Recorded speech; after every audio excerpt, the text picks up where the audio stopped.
Hello to all my dear followers and welcome back to the second season of What if Naruto discovered his lineage as Namikaze and UCHIHA from childhood? As always, if you want more fanfics like that, just leave me a like, comment and subscribe. So then, enjoy the fanfic. Chapter 08. In the middle of a forest, there was a commotion caused by an abnormally aggressive cat as it ran through the forest, being chased by a dark-haired figure who was seemingly attempting to catch it. "Satsuki, do you still see me?" The pursuer spoke into an earpiece. "Yes, I have eyes on both you and Naruto." The feminine voice replied. "All right then, which direction should I chase the target?" The boy responded, waiting for instruction. "Naruto has the trap set about 50 m to your west. See if you can turn the CA. Target that direction." Satsuki replied, slightly embarrassed, as Sasuke did as instructed. Following the order, Sasuke drew 3 kunai, throwing them at an angle that would have the blades land to the left and in front of the target, causing it to change directions. "All right, now it's just a matter of time," Sasuke stated as he continued his pursuit. "Is the trap ready?" Sasuke said as they were almost to where the trap was supposed to be. "Don't worry," Naruto replied into the earpiece, as the cat suddenly dropped through a leaf carpet. "It's under control," Naruto finished as he dropped into view. As Sasuke went to stand above the pit, he saw the cat struggling to get out. Naruto put his finger onto his earpiece as he continued. "Mission accomplished. Meet at the hole." He finished, lowering his hand. "You got the crate?" Sasuke asked, annoyed, seeing as Naruto clearly didn't have it. "No. Ah, crap. I could have sworn I had it. Up in the canopy?" Satsuki stated as she landed next to Naruto holding the cat carrier. "It was right where you forgot it," Satsuki said teasingly. "All right, so who's putting the cat in the crate?" An older voice said from the trees as Kakashi walked towards the group reading his book. The 3 genins stared at each other as if expecting any of the others to do it. "I chased the damn thing halfway through the forest, so don't even ask," Sasuke stated as he pointed his finger towards the others. "I mean, I was the one who made the trap. And you have the cage now, Sue," Naruto said, scratching his chin as he panned over towards Satsuki. "What? You had it in the first place? I mean, I guess. Maybe, but what about?" "Fine," Satsuki said, defeated, as she made her way towards the hole. As Satsuki struggled to get the cat into the cage, Kakashi closed his book and addressed his team. "All right, after we return the target to their owner, we have another assignment to pick up. So we best hurry. This better not be another D-rank mission, Kakashi-sensei," Naruto exclaimed. Now, you're still just genin, so don't expect." "I actually agree. I feel like we're wasting our time," Sasuke stated, gaining a smile from Naruto. "You know, if we are agreeing on something, then it has to be true," Naruto stated with a grin as Sasuke turned his head away, annoyed by Naruto's logic. "We'll see when we get there. For now," Kakashi paused as Satsuki jumped out of the hole with a multitude of scratch marks. "For now, let's just finish this mission, and we'll figure it out later, all right?" Kakashi said with an eye smile which barely satisfied the boys, getting a grunt from Sasuke and a defeated "fine" from Naruto. Kakashi led his team into a familiar room where the Hokage and Irika-sensei were seated. As the team walked in, there was an older man in a straw hat standing to the side of the room. Most likely a client, Kakashi thought as they continued to the desk. "Lord Third, I am here to report another successful mission," Kakashi stated as he handed over his mission report to Irika. "Everything seems to be in order," the younger shinobi stated. "Here is your payment." He finished, handing Kakashi a pouch full of coins. "Be sure to distribute it at your own discretion as team leader." "Lord Third, we would like to apply for another mission if there are any more available," the sensei stated as he grabbed their payment from Irika's outstretched hand. "Very good. There are several D-rank missions that would—" the Hokage began as he was cut off by a loud groan. "Come on, Gigi. Can we get an assignment that would actually test our abilities? These D-rank missions are child's play," Naruto complained, catching the angry gaze of both Irika and Satsuki. "Naruto, that's enough," Irika stated. "You are still genin, therefore you—" "All right," Hiruzen stated happily with little convincing needed. Lord Hokage, you can't be sorry. Irika, you know better than anyone that this batch of recruits are more advanced than average. What's the harm in giving them a C-rank mission? Very well, Lord Hokage. Irika said, nervously defeated as he pulled out a folder for the team. The mission that is being assigned to you is an escort mission. Naruto was visibly excited even though Satsuki was noticeably embarrassed by her teammate's outburst, and the other two were just stoic. Your mission will be to escort Tsunade. He gestured to the straw-hatted man, to the land of waves. Hold on a second. The old man, now known as Tsunade, yelled. You promised me shinobi. Are you sure these kids are ready for this kind of mission? For Kami's sake, the silver-haired brat just threw a literal tantrum. The angry man finished gaining several glares, but also several understanding glances. Sir, with respect, Kakashi began. These kids are more qualified than most to be guarding you, he stated, gaining a confused stare from the old man. And regardless, you will also have myself there along for the trip. You have nothing to worry about. Kakashi finished as the older man began looking over the three genin again. Fine. But now I expect a lot more out of you three. The old man grumbled as he began to leave the room. I'll meet you four at the gate in an hour, the man said as he left the office. All right, Kakashi said before addressing his team. Take you payment back to your homes and be prepped and ready to go in 45. Understood. Hi. The three genin pronounced in unison as they left the office to prepare their first C-rank mission. The group of genin were waiting at the gate wearing their shinobi attire and carrying camping equipment in knapsacks. Sasuke was wearing his blue Uchiha-style top along with his shorter-length pants. Satsuki wore a black undershirt with red accents, with a chest protector similar to Naruto's, consisting of black plates, and red string holding it together. Her sleeves were long and baggy as well as cuffed at the end.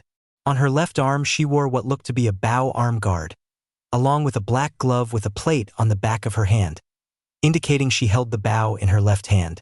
Naruto wore his silver armor and black undershirt, but he also wore plated arm bracers and metal greaves or shin armor. The trio spotted the two older men of their group approaching them as the older man was seemingly giving their sensei a more in-depth briefing on their assignment. As the two arrived to the rest of the escort team, Kakashi began to speak. All right, this mission is a simple escort. We are to protect the VIP from all dangers that may befall us on the trail.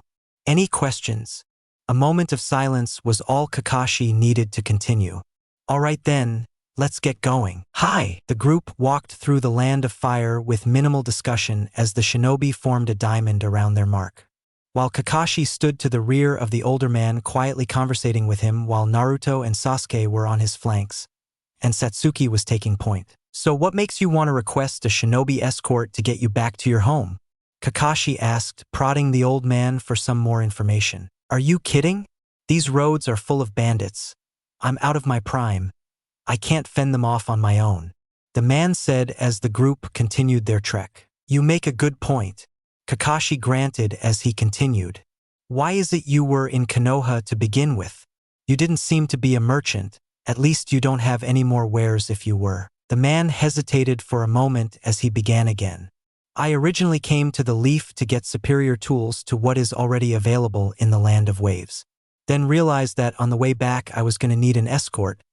I didn't trust how I got to the village so easily, the man replied as the group continued their march. After a few moments of thought, Kakashi finally responded to the man's answer. Very well. It's not unusual for bandits to wait for the return trip to ambush a target, I suppose. Hey Tsunade-san, Satsuki asked, gaining the old man's attention. Yeah, the man replied, somewhat annoyed. How long were you in the village? About a day or so. Why? The man asked rudely. Did it rain on your way here? She asked quizzically as she looked backwards towards a puddle they passed moments ago. No, why do you ask? The man said milliseconds before a serrated chain shot out from the trees, wrapping around Kakashi. As the two wielders showed themselves to the group, they quickly tightened the chain connecting to opposing gauntlets they each wore, seemingly dicing Kakashi in the process. As the group recovered from the immediate shock of a surprise attack, the two attackers spoke. Now that he's dealt with, it's time to move on to the runts. One of the men, who had dark straight hair and a single spike protruding from his forehead protector said, "Of course, brother, who should we go for first?" The other dark and spiky-haired shinobi said, having two of his own spikes. The two assailants were wearing headbands that belonged to the hidden mist village.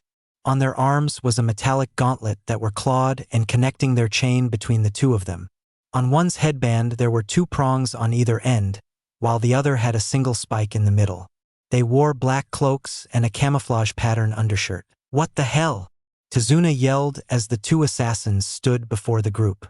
Before the two had a chance to attack, they were surprised by a command. "Tsunade, duck!"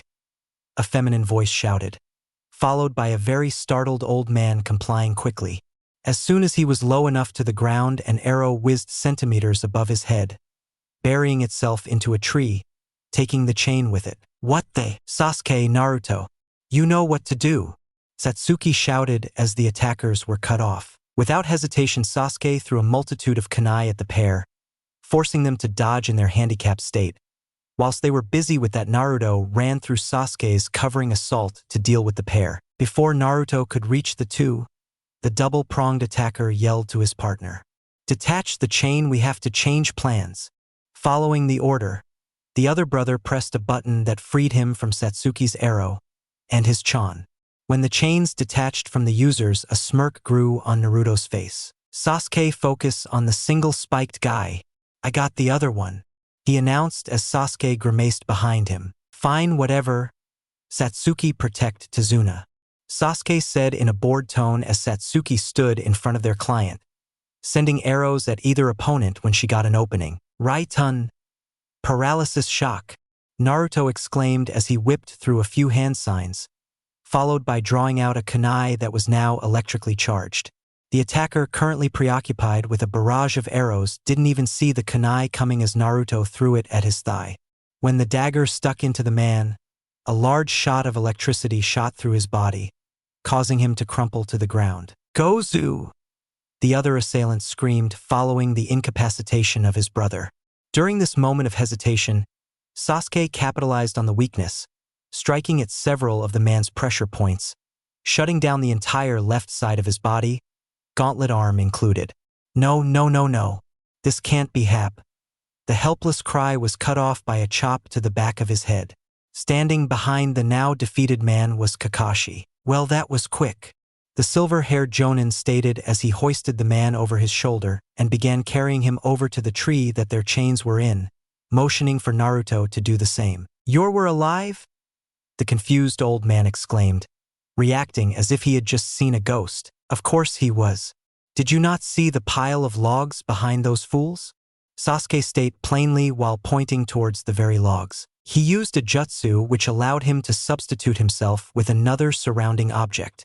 Satsuki explained to Tsunade, "The better question is why he didn't help us fend these guys off," Satsuki said with a glare towards her sensei, causing the man to look slightly nervous. "Calm down, Satsuki.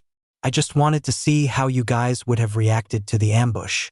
If anything would have put you guys in too much risk, I would have stepped in," Kakashi explained, causing Satsuki to release her death glare. "Regardless, you three handled the situation really well, and good job pointing out that puddle. It forced them to attack earlier than they would have liked." Kakashi finished, getting a satisfied expression from the trio. "Now, Tsunade, you and these assassins have some explaining to do." "Naruto," Kakashi called, getting ready to issue an order to his genin. "You and Sasuke tie up the demon brothers. We'll wake them up when we're ready." As Naruto and Sasuke went to do as ordered, Tsunade noticeably gulped in a nervous gesture. Speaking of the demon brothers, why would a simple bridge builder garner the attention of two Chunin-level shinobi? Kakashi inquired, causing Tsunade to begin sweating bullets. "How should I know?" the man exclaimed unconvincingly. "Very well, I guess we'll find out soon enough." Kakashi then turned to the now secured prisoners where Sasuke and Naruto were standing in wait. "Wake them up. Let's have a little chat, shall we? So not only did you mislead us by downplaying the danger of our mission, but you also expect us to stay past the parameters of said mission?" Kakashi questioned the old bridge builder as they stood by the pair of Tide of Chunin who had given them enough information for Kakashi to put the pieces together. If the genin protecting you were not my genin, then you probably could have gotten another team killed. He finished menacingly, causing Tsunade to become even more anxious. I couldn't afford a B-rank mission. You don't understand what's happening back at Wave. The man scrambled as he attempted to beg for forgiveness. I suppose not. However, when we arrive, we will be departing. Kakashi stated, gesturing to his team. Unless I judge the direness of your situation to be necessary of intervention. He finished, causing a sigh of relief from the old man. However, he continued, causing the man to have a nervous whiplash. This doesn't mean you will evade punishment for being dishonest. The sensei finally finished, causing the man to become even more anxious than prior. Kakashi-sensei, what do we do about them? Naruto questioned as the older shinobi thought about their options. Don't worry, I have an idea, Kakashi stated as he then began moving through a handful of hand seals, before biting his thumb and thrusting his hand towards the ground. Summoning jutsu, he exclaimed as a small brown pug wearing blue ninja equipment and a leaf headband appeared. What do you need, Kakashi? The dog spoke, startling Satsuki and Tsunade. That thing can talk? Satsuki questioned. Of course he can. He's a summon. Naruto answered, causing Satsuki to realize what her sensei had just preformed. Thing? I'm a dog, not a thing, little missy. The dog responded, causing Satsuki to become uncomfortable. I'm not exactly a dog person, sorry though. Satsuki responded as Kakashi came in to save Satsuki from any more embarrassment. Pakin, I need you to return to Konoha and make a request to the Hokage. Kakashi began. Naruto, can you write a message for me with your sealing paper? Yeah, no problem. Naruto responded, grabbing out a sheet of blank sealing paper, along with some ink, preparing to write down whatever Kakashi said. I am changing the nature of this mission from escort to protection, along with 1 rank increase. An attack 2 Chunin level shinobi attempted, along with possibility of equal or stronger allies, and deception in the mission assessment is the reason for this decision. I would request the medical team led by Hana Inuzuka for both medical and tracking assistance, and a request for a VIP prisoner pickup team for the Demon Brothers of the Mist. They will be located along the main road in the direction of the Land of Waves, and will be secured via prisoner containment seal. Kakashi finished as Naruto finished up the note. As the letter suggests, I need you to create the prisoner seal around the brothers in the style that the leaf can deactivate when they get here. A light, Kakashi-sensei, Naruto exclaimed as he sealed his letter shut and tied it onto the back of Pakin, who then immediately began running towards Konoha. All right, team. Next stop is the Land of Waves. As the group lay silent on a rowboat traveling towards their destination, it was eerily silent. The team was under a thick mist, traveling under the incomplete bridge that Tsunade had been building. We're almost at land, only about a kilometer to go, the oarsman stated as the rest of the passengers relaxed. I guess we got pretty lucky with this mist. This would have been an opportune moment for my attackers to get rid of me. Tsunade said quietly. All right, when we get there, we are going to survey the situation and decide whether we need to stay. Tsunade, do you have any idea who hired these shinobi? Kakashi asked as the bridge builder gave a solemn look towards the group. His name is Gato. He owns a shipping company that has been destroying this island for too long. Tsunade responded with a fiery statement. Any reason why? Naruto asked, causing Tsunade to turn his way. As of right now, the only way for traders to get to our village is through Gato. Because of this, we have essentially become his company's indentured servants. I decided to start building the bridge so that we could be in control of who we could trade with. We don't have the big ships that Gato has, and our little dinghies can only do so much. With this bridge, we cold open our fishing village back up to the world. Gato has never shied away from killing those he deemed as threats, so I have no doubt in my mind that he hired these men to kill me, especially if he found out I went to hire shinobi of my own. Tsunade finished in a very depressed tone, suggesting to the group that there was something more personal behind this story. We're here, the oarsman stated as he came up onto the beach, ending any further questions on the matter. Naruto walked a few meters ahead of his group as they made their way to Tsunade's home. While he was walking, he was surveying the path, while his team and Tsunade held back a bit to properly guard the man. A slight rustle in the bushes near a tree was all Naruto needed to fling a kunai into the very direction, startling all but Kakashi. "Naruto, what are you doing?" Satsuki cried as Sasuke pulled out a kunai of his own. There was a rustle in the bushes, Naruto stated as he hopped over to see what was making the commotion. Sitting in front of him was a snow-white rabbit, with a kunai embedded into one of its ears, connecting it to the tree behind it. "You just attacked a rabbit," Satsuki yelled as she punched Naruto in the back of the head. As Satsuki moved to tend to the rabbit's wound, Naruto rubbed his own new wound. "That seemed a bit cruel," Naruto claimed as Satsuki turned around about to give him another punch. As his teammates continued arguing, Sasuke noticed something peculiar. Kakashi, Tsunade. Sasuke began attempting to gain their attention while they were both distracted by the current shenanigans that his teammates were producing. "Kakashi!" Sasuke yelled, getting the group's attention. "Since when did rabbits around here have snow-white fur? Aren't they usually in the colder areas of the world? Or possibly even requiring a more isolated living arrangement?" Sasuke asked as his teammates halted what they were doing, and Tsunade began to think himself. "I was thinking the same thing. The only reason that it should be this far into fire country, or the waves for that matter." Kakashi paused as he was hit with a flash of realization. "Everybody duck now," he screamed. As the group did as ordered, a massive sword flew inches above their heads, embedding itself into the same tree Naruto had hit before. The group quickly recovered, and a new voice began to speak. "Ah, the copy ninja Kakashi of the Sharingan. I thought it would take someone of your caliber to defeat the Demon Brothers. Team, defensive formation." Kakashi barked as Tsunade and Satsuki ran a good distance from the tree, followed by Naruto and Sasuke in between them and Kakashi. Standing atop of the massive sword's hilt was a man. He wore similar style clothing to the Demon Brothers, however foregoing any shirt, wearing only his pants and camo sleeves for his ankles and forearms. His face was covered like Kakashi's, but with bandages rather than a mask, and he wore the same markings as their assailants. "You're Zabuza Momochi, Demon of the Mist," Kakashi stated seriously as he quickly revealed his Sharingan. The three genin quickly followed suit, revealing each of their own individual Sharingan. "I see. The last of the Uchiha are all here to learn from the last Sharingan user of our time."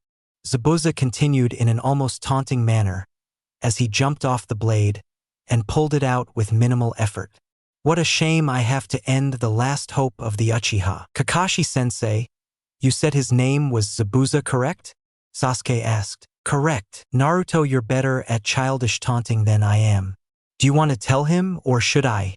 Naruto looked back at Sasuke, confused for a moment before what Sasuke was implying registered inside his head. "Oh, I'll take it from here," Naruto said confidently as he began to speak to Zabuza.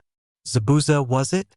Can I make a quick correction to one of your previous assumptions?" Naruto's question surprised the assassin, but he replied as confident as ever when he gave his answer. "Very well. I see no reason as to why I shouldn't indulge you. You should know that it wasn't Kakashi that defeated the demons. It was us," Naruto said, gesturing to his fellow teammates. This declaration amused Zabuza at first, but when he glanced over to Kakashi, he could tell by the expression his eyes were exuding that the silver-haired boy was telling the truth. "I see. That's quite the feat, youngsters, the only problem being, it still doesn't matter in the slightest." Zabuza finished as he exuded an aura of menace and fear that hit the group like a brick wall. Zabuza quickly put his sword on his back and flipped through a small set of hand seals as he raised his right hand to his mouth, forming a half-tiger seal, and raising his other hand above his head, pointing into the air. As Zabuza flipped through the handful of seals, Naruto paid close attention with his Sharingan. Ox, snake, ram, and then that unique pose. If this guy is from the Mist Village, then his jutsus should be beneficial for me to learn. "Suetun. Kirigakure no jutsu," the shinobi exclaimed as a thick mist began permeating throughout the town. Before the fog got too thick, Kakashi ordered his group. "Group up, diamond formation around Tsunade." Following the order, Satsuki watched the rear while Naruto and Sasuke were facing in opposing directions, with Kakashi in the front. "It seems I won't be holding back against you, genin," A voice called through the thick mist. Kakashi-sensei. I can't see through this mist.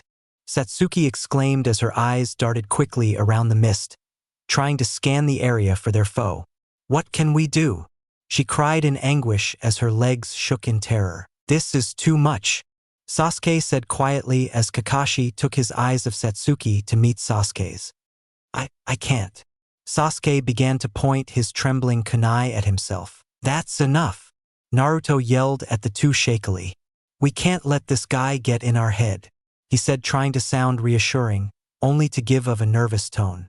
Naruto was clearly as terrified as the others, proving to the mist he was in the same boat as his teammates. Calm down, Kakashi said sternly. As his team all looked in his direction, Kakashi sent out a burst of chakra, giving them a small circle around them where there was no mist, allowing them to see again. Kakashi turned back forward as he began to speak. Don't worry, I will protect you three with my life. He turned his head back to the three. I will not allow anyone on my team die, he said with one of his patented eye smiles before he turned back. After a few more moments of tension between the team and their opponent, there was silence. Suddenly, out of thin air, Zabuza appeared right in the middle of the defense team, poised to strike. It's over, Zabuza said as he moved to strike the bridge builder, only to be stopped dead in his tracks as Kakashi was able to move faster than the assassin, stabbing him directly in the chest. Dripping from the wound wasn't blood, but just water. Get back, Kakashi yelled as the shinobi dissipated into a puddle, appearing behind Kakashi, cleaving him in half. The team retreated in shocked horror, doing as their sensei had commanded, getting a fair distance away from the killer. Wow, you've lost your touch, a disembodied voice of Kakashi echoed as what appeared to be his corpse transformed into a puddle, exactly like what happened to Zabuza. What? He was able to copy my jutsu. I should have been invisible in that fog. How? The man roared as a kunai slipped beneath his throat. How arrogant to assume that I copied this jutsu from you, Kakashi stated as he appeared behind Zabuza, hitting his team with a sigh of relief. You may be powerful, but your jutsu aren't exactly unique. These are jutsu that many hidden mist shinobi use. Perhaps you're not taking me seriously, Kakashi stated with a menacing tone as he slit the throat of Zabuza. Unfortunately for the Jonin, it was another water clone. Damn, arrogant. You're one to talk, Kakashi, a similarly disembodied voice proclaimed as another Zabuza appeared between Kakashi and his team. Zabuza expertly maneuvered his blade towards the copy ninja, intent on beheading the Jonin. However, Kakashi was able to move his own kunai in time to intercept the blow as the powerful strike knocked him backwards, causing him to land near the shore. Kakashi-sensei, Satsuki yelled as she knocked her bow, intending on aiding her master. As she quickly released an arrow into the back of Zabuza's skull, it merely passed through the man's head as he was seemingly another water clone, turning his head to seemingly smirk at the three through his wraps. Instead of turning on the now terrified Genin, he decided that it would be better to deal with the strongest threat first. While he made his way quickly to the shore, the Genin team stood their ground petrified. As Kakashi recovered from his fall, he was quickly blitzed by the water clone as he was forced onto the defensive, dodging near misses from Zabuza's monster of a sword, knowing that if he were to block he would surely be sent flying. During the flurry of blows, the clone feigned a miss, digging his blade into the ground, and as Kakashi went to capitalize on the mistake, another Zabuza flew through the clone with a flying kick, destroying it and knocking Kakashi into the water. You aren't taking me very seriously, are you? Zabuza echoed from the beach as Kakashi surfaced from the water to find another Zabuza standing behind him, standing atop the surface, in the middle of finishing his hand signs for another jutsu. Suetun, Water Prison Jutsu. Satsuki was staring at the battle that was taking place as she just witnessed her master being incapacitated by a sphere of water that had formed around him. Behind it was Zabuza, who had one hand maintaining the prison. And finally on the beach was the remaining water clone that had kicked Kakashi into the lake. What are we going to do? Satsuki thought frantically as her mouth wasn't articulating her words. How are we supposed to beat this guy? We aren't ready for this. As she was in her thought, the water clone slowly turned to face her squad. Now I suppose it's time to deal with the flies, Zabuza stated as he began to walk in their direction. Tell me, the silver-haired one, do you still think your correction was necessary? He finished menacingly. Zabuza, stop. Kakashi pleaded to the assassin who was ignoring the trapped sensei. You know what? Naruto began calmly, causing Satsuki to dart her head in his direction. Naruto began to move forward, causing Zabuza's advance to halt. I do.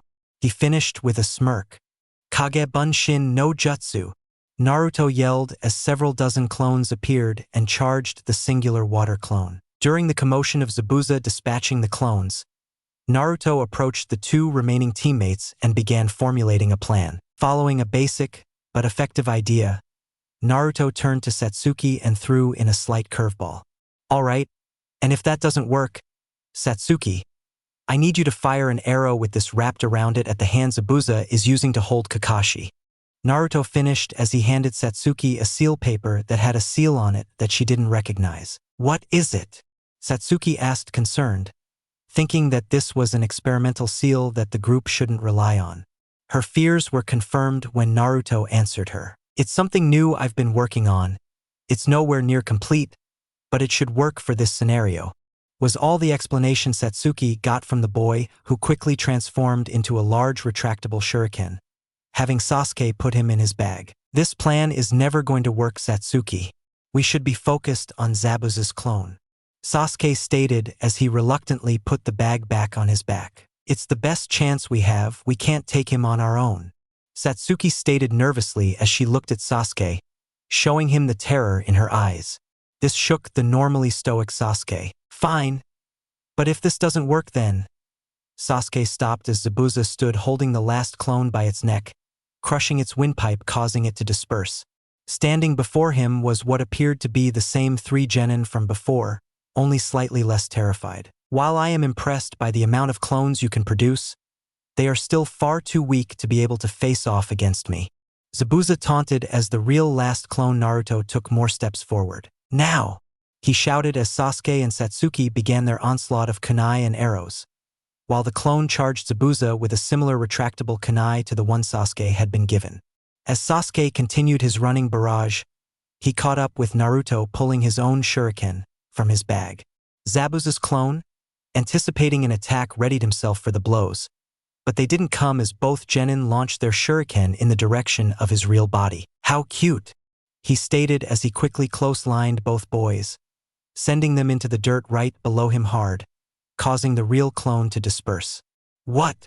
Zabuza shouted as both shuriken made their way to the real Zabuza, who didn't seem fazed based on his expression. As clone Naruto's shuriken approached his neck, the shinobi made a quick and simple dodge. The second projectile was aimed at Zabuza's midsection was late. They should have met at the same time. Damn it, if Sasuke and Naruto were completely in sync, we probably wouldn't even have to resort to Plan B, Satsuki thought as Zabuza hopped over the disguised weapon. Alright then, he dodged both of them. Now I just have to wait until… Satsuki thought as she drew her bow. The second shuriken transformed back into Naruto, who had his sword out, grazing the water's surface, slowing him down slightly, and in his other hand was a kunai ready to be thrown. As Zabuza and his clone turned their heads shocked, Satsuki knew that this was the signal. Naruto threw his kunai at Zabuza's hand, attempting to get the older shinobi to drop his hand out of the way, releasing the jutsu. You fool! Did you really think that would work? Zabuza exclaimed as he quickly shoved his free arm into the prison, freeing his original hand up. Now facing Naruto, he snatched the kunai out of the air. You can have this back, Zabuza roared as he threw the kunai with blistering speed back at Naruto. Now, as the kunai sailed towards Naruto, something odd happened. Naruto disappeared. What the hell is? Zabuza froze as he saw an arrow was past his head, followed by the sound of a blade skimming across the water's surface behind him. Zabuza barely had enough time to look as Naruto put his full body weight into the bottom of his feet, drop-kicking Zabuza's shoulder, dislocating it, causing his arm to go limp, releasing the jutsu. As Zabuza roared in pain, releasing the jutsu, Naruto sailed at a similar pace to the arrow before he began bracing himself in the water with his now free feet, ending up at the opposite end of the unfinished bridge. As Zabuza's screams subsided and devolved into inhuman growling, Zabuza thought to himself, "That brat. When I get my hands on him." Zabuza paused as he put his shoulder into place with a loud scream. "I'm going to." Zabuza was then cut off again by a solid kick to the face. Zabuza rag-dolled his way across the surface of the water as he attempted to recover.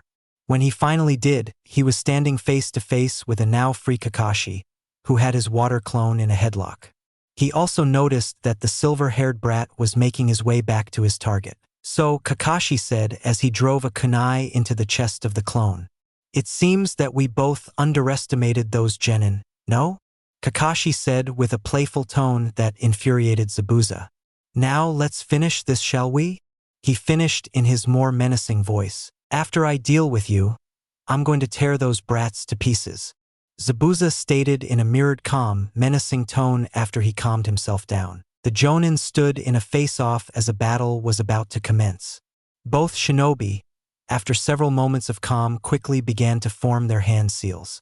In complete unison, both shinobi began to chant in a calm and slow and mesmerizing fashion, while the genin watched from the shore. "Ashisaru yuna e torai ashiuma toraina tora inu torami ashi hitsujimi hitsujina jin saru torai tatsu torai ashiuma hitsuji toramina saru yu e tatsu hitsujina ashisaru toraina e torai." The jonin chanted in sync with one another and with their hand signs, followed by a declaration in unison of Suetun, water dragon jutsu, summoning two dragon-shaped rapids to emerge from the lake. While the genin watched on in awe along with the bridge builder, the two beasts clashed. They were evenly matched as the titans clawed, bit, and scratched one another, eventually dissipating back into the water, neither one overcoming the other in a decisive blow. Again, he was able to copy my jutsu so flawlessly it led to a stalemate. "This is obnoxious," Zabuza thought as he stared down Kakashi. As Naruto watched on with his Sharingan, he was amazed by the level of ninjutsu he had just witnessed. "If I keep watching this fight with my Sharingan, according to Kakashi, I should be able to replicate these jutsu exactly," Naruto thought as he was gradually getting more excited. He, Sasuke, Satsuki, and the bridge builder were stood on the shore watching the battle when Naruto looked to his teammates to see how they were reacting to this high-level exchange. As expected, they were also observing with their own Sharingan, but unlike Naruto, they didn't have proficiency in water style, meaning that even if they did copy the jutsu, they wouldn't be able to use it as efficiently or effectively as Naruto. As Naruto's gaze returned to the battle at hand, he realized had missed something as his sensei was awkwardly posing exactly as their attacker had before when he caused the thick mist. Zabuza seemed startled but determined not to lose. Both jonin then went through a rapid succession of hand seals so fast that had he not had a Sharingan, he would have been unable to track the movement. "I don't think I've seen anyone make hand seals that quickly. Not to mention, if this is Jonin level, I wonder what the Hokage could do." Naruto imagined the peaceful old man destroying entire islands as he snapped out of his dream state as to not miss any more of the bout. After the two paused for a moment after finishing their seals, Zabuza seemed to hesitate, almost as if he had just seen a ghost. Soon after, Kakashi released a torrent of water washing the assassin into the forest in a man-made tsunami. As a small tide from the aftermath washed over the genin, Kakashi ran after the vortex jutsu to finish of the assassin, leaving his team behind. Once Naruto had recovered from the shockwave, he watched as Kakashi continued onward towards the nearby forest. "Come on guys, let's give him some backup," Naruto exclaimed as he began chasing after his sensei. "Naruto, wait a second," Satsuki began before Sasuke turned to her. "Stay with the client, I'll go with Naruto to help Kakashi. I'm not gonna let him do anything stupid again," Sasuke stated, annoyed as he jumped after Naruto. After a few minutes of travel, Naruto reached his sensei a decent distance away from the battlefield, and he was met with a gruesome sight. It seemed that Zabuza wasn't quite down and out when Kakashi caught up with him, but he sure was now. Kakashi was covering a large but shallow gash on his chest with his hand, most likely caused by the enormous sword Zabuza wielded. Zabuza, on the other hand, was incapacitated by several kunai that have been embedded in his knees and elbow joints. "Zabuza, you're going to die," Kakashi exclaimed as Sasuke and Naruto watched on to see how it would happen. As Kakashi slowly approached, he seemed to have hurt his ankle in some way, as he was limping forward quite slowly. Before Kakashi was able to fully reach his target, two thin needles struck Zabuza in the neck with insane precision. "What the hell?" Naruto exclaimed as Zabuza crumpled to the ground limp. Noticing the voice of his student, Kakashi held his free hand back, signaling his students to hold back for a moment. A figure draped in a loose blue pinstriped outfit and wearing a flat umbu mask with red wave-like accents, and the hidden mist insignia carved onto it appeared. "Thanks for doing the hard work for me," the mysterious character said in a confusingly feminine male tone. "Who are you?" Naruto asked impatiently as Sasuke readied a kunai in a defensive posture. "Calm down, Naruto," Kakashi ordered as he lowered his guard and began limping his way toward the figure. Following their mentor's orders, both boys lowered their weapons.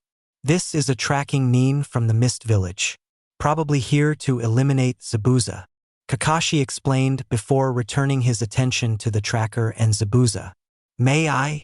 Kakashi asked as he gestured towards the body. "Of course." The tracking nin responded calmly. As Kakashi knelt to check the body, he felt no pulse, heartbeat, or breathing. Zabuza had been killed. "Yup, he's dead all right. Since he no longer pertains to our mission, I believe he is in your jurisdiction now," Kakashi said half officially and half weakly as he began walking back to his team. "Naruto, I may need help getting back to the Ville." Kakashi collapsed before he finished his sentence. "Oh shit! Did he just die?"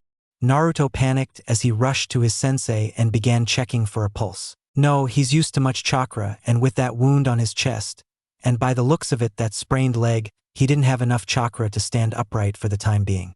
He's not unconscious, so you may want to pick him up," the figure said as they disappeared into the forest with Zabuza's corpse. "I don't trust this," Sasuke said as he and Naruto helped Kakashi up from his faceplant. "Neither do I," Kakashi weakly exclaimed as he was hoisted up.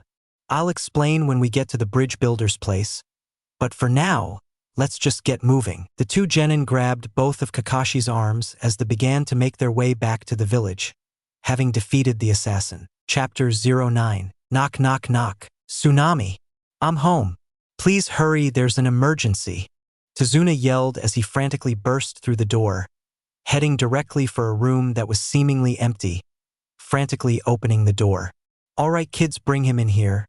There's a mat we can lay him down on," he said as Naruto and Sasuke carried a weak Kakashi into the room, followed swiftly by Satsuki. "Thank you so much, Tsunade," she exclaimed as she joined her team in the guest room. "Dad?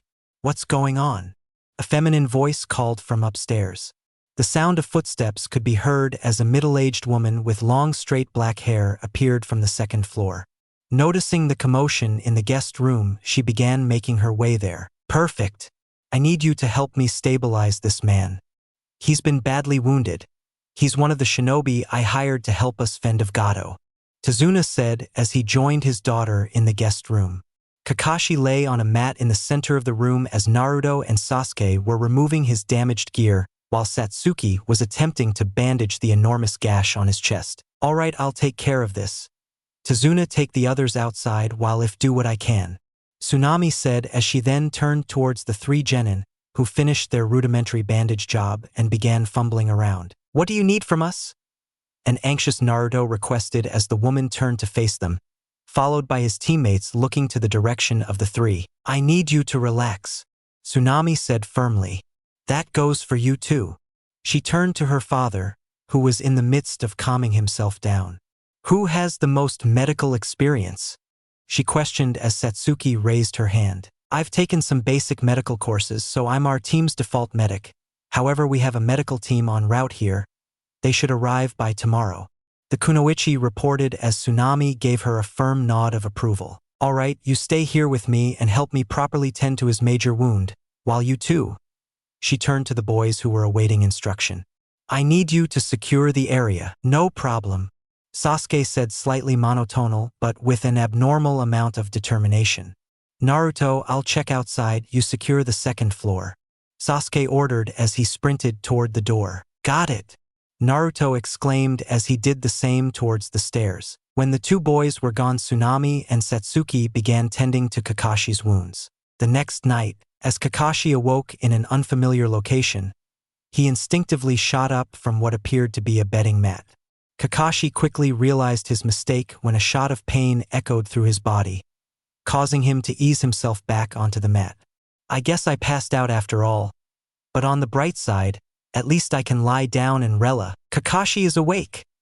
A loud scream cut of Kakashi's thought as a series of loud and heavy footsteps all began converging on his mat. Well, so much for relax, Kakashi thought as he looked to his side to see a very exited Naruto sitting in a chair nearby, followed by the rest of his team and Tsunade entering the room alongside a woman he didn't recognize, and a small child that was looking upon the sight from across the home. "How are you feeling?"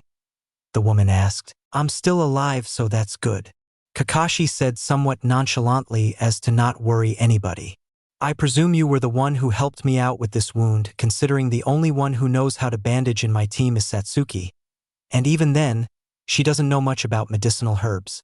Kakashi elaborated as Satsuki blushed embarrassed while the woman looked appreciative. "Indeed, I did what I could with my limited experience as a mother, but you should be fine until your medical team arrives. In any case, my name is Tsunade," the woman introduced as everybody was seemingly finding somewhere to sit around the crippled jonin. "So, Kakashi-sensei, you have some explaining to do," Sasuke stated with his hands folded in front of him quizzically. "Tsunade, are you sure you want to be here for this conversation?" Sasuke questioned, knowing that they had only briefed her on what had happened on the trip to Waves and their encounter with Zabuza. "Of course. Anything that concerns my father's safety concerns me," Tsunade announced defensively, giving her bravest performance. "Very well," Sasuke continued as the room grew quiet. "You said before we made it to Tsunade's house that you didn't trust what happened to Zabuza. Why?" the boy finished as the lingering question permeated the room. "There are several reasons," Kakashi said as he began staring at the ceiling. "Firstly, the weapon used to kill the jonin was a senbon, or essentially a weaponized needle that takes immense precision to be effective. The issue is that a senbon is fairly weak, and the manner in which Zabuza died is suspect to say the least," Kakashi said, causing the group Tsunade and Tsunade into a state of shock. "You mean that guy could still be out there?" Tsunade whimpered as Tsunade was still recovering from shock. "That alone isn't evidence enough to make such a bold claim, however. That tracking nin acted strangely. Typically, a missed tracking nin would destroy any evidence of a body once it was found on the spot, so as to not let any enemy shinobi gain any intel from the corpse. This nin not only allowed me, a leaf shinobi, to inspect the body, but they also left with the body rather than destroy it." The tone of the room was solemn as the group realized they weren't finished just yet. "So, will you stay to aid us?" Tsunade questioned as Kakashi was still staring up at the ceiling. Several more moments passed before Kakashi answered, "Yes, we cannot leave until the threat of Zabuza is confirmed to be neutralized," Kakashi stated as he turned his head back towards the group, noticing that Satsuki in particular was still terrified. "Tomorrow we will be training. I need to prepare you for the battle to come." Following Kakashi's sentiment, there was a look of excitement in Naruto's eye, an expression of determination in Sasuke's, and a look of confusion in Satsuki's. "What? How are a few days of training going to help us?" Satsuki yelled as her concern was let out, causing Naruto and Sasuke to second-guess themselves slightly. "Satsuki, if I'm correct, it will take about 2 weeks for myself and Zabuza to recover. In that time, I will be able to teach you more than enough to be able to increase your skill level. Hell, you're already basically Chunin level genin as it is," Kakashi answered, reinvigorating the boys, and only succeeding to pacify Satsuki as she walked out of the room without another word. "I'll go talk to her," Naruto said as he went to follow his teammate. After Naruto made his way up the stairs, the group was interrupted. "Knock, knock, knock. Tsunade, could you go answer that?" Tsunade requested, receiving a slight nod from his daughter as she went to answer the door, followed by Sasuke, who was intent on defending the woman in case more missed nin arrived. As Tsunade opened the door, she was greeted by a friendly face. "Hello. I'm looking for a leaf nin who was assigned to guard the bridge builder. The Oreman said that this is where he lived. May we come in?" the taller woman stated as she was tailed by 3 dogs and a young pink-haired girl. As Sasuke glanced out the door frame, he instantly noticed the pink hair and internally sighed as he withdrew his kunai. "It's alright, Tsunade. They're the medical team." "Sasuke!" Sakura screamed as she ran into the house, giving Sasuke a big hug. "I was so worried about you when I heard you were attacked on the road to here. Those demon jerks are on their way to the leaf right now, so that—" "Calm down," Hana yelled as her and her hounds entered the house, causing Sakura to release Sasuke and scrunch up embarrassed. "Why yes, sensei," she replied meekly as Hana turned to address Tsunade once more. "So where is Kakashi?" "He's over here, and he's badly injured," she replied as the two hastily made their way to Kakashi's room. As Hana entered the room and saw the bandaging, she was at first worried. Then when she saw the current bandages and Kakashi's seemingly alright demeanor, she began to relax. "Why am I not surprised?" she began as she face-bombed, causing Tsunade's shock to turn into confusion. "Alright, sit still," Hana continued as she knelt down and began using her healing ninjutsu on the deep cut. Tsunade looked on in awe as Hana worked her way slowly along the gash, glazing the areas in a medicinal green light. As the performance continued, Sakura entered the room silently and knelt down by the sprained leg, beginning to heal the tissue as best she could. Following minutes of the process, Hana and Sakura removed their healing hands, allowing Kakashi begin sitting up again. "You can move now, but nothing serious. While we may have healed the tissue around your injuries, it will take a week or so for the newly formed tissue to acclimate in your chest region, and your sprain will relapse if you do any major movements. For now, move around with a crutch, only putting minimal pressure on that foot," Hana ordered as Kakashi nodded his head in acknowledgement. "Good job, Sakura, you're getting better." Hana turned, giving her student a level of intense praise that an Inuzuka could, causing Sakura to blush embarrassingly as her mentor acted in her more feral nature. "Thank you, Hana-sensei," Sakura replied, maintaining her playfully embarrassed tone as she waved of the compliment. "Now, Kakashi," Hana turned back to her patient.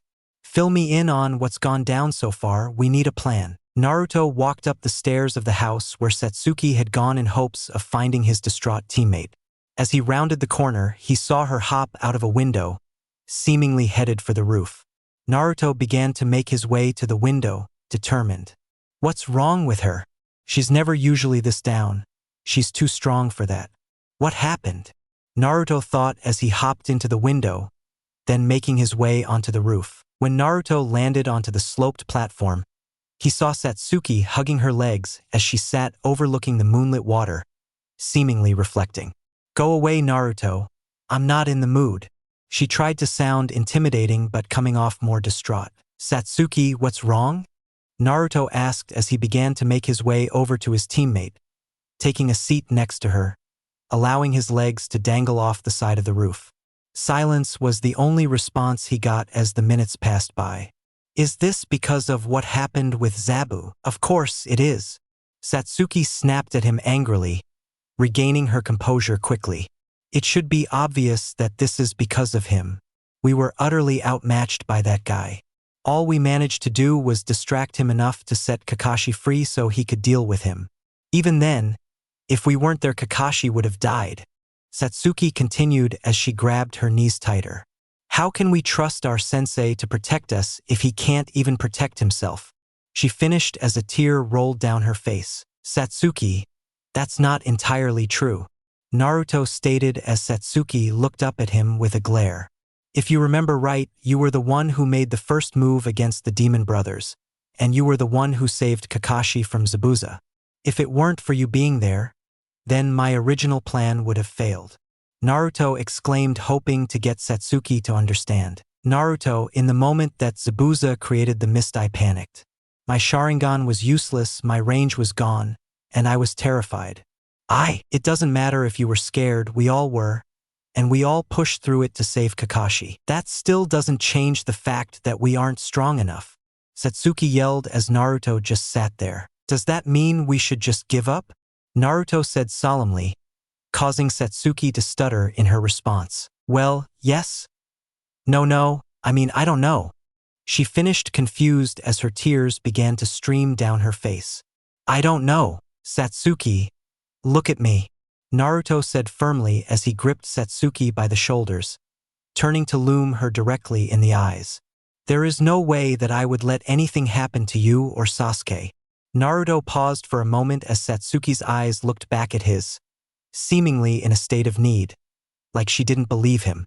We may not have shared the same parents, but you are my sister, and it's my job as your brother to pick you up when you're down and protect you with my last breath. He finished with a fire in his eyes.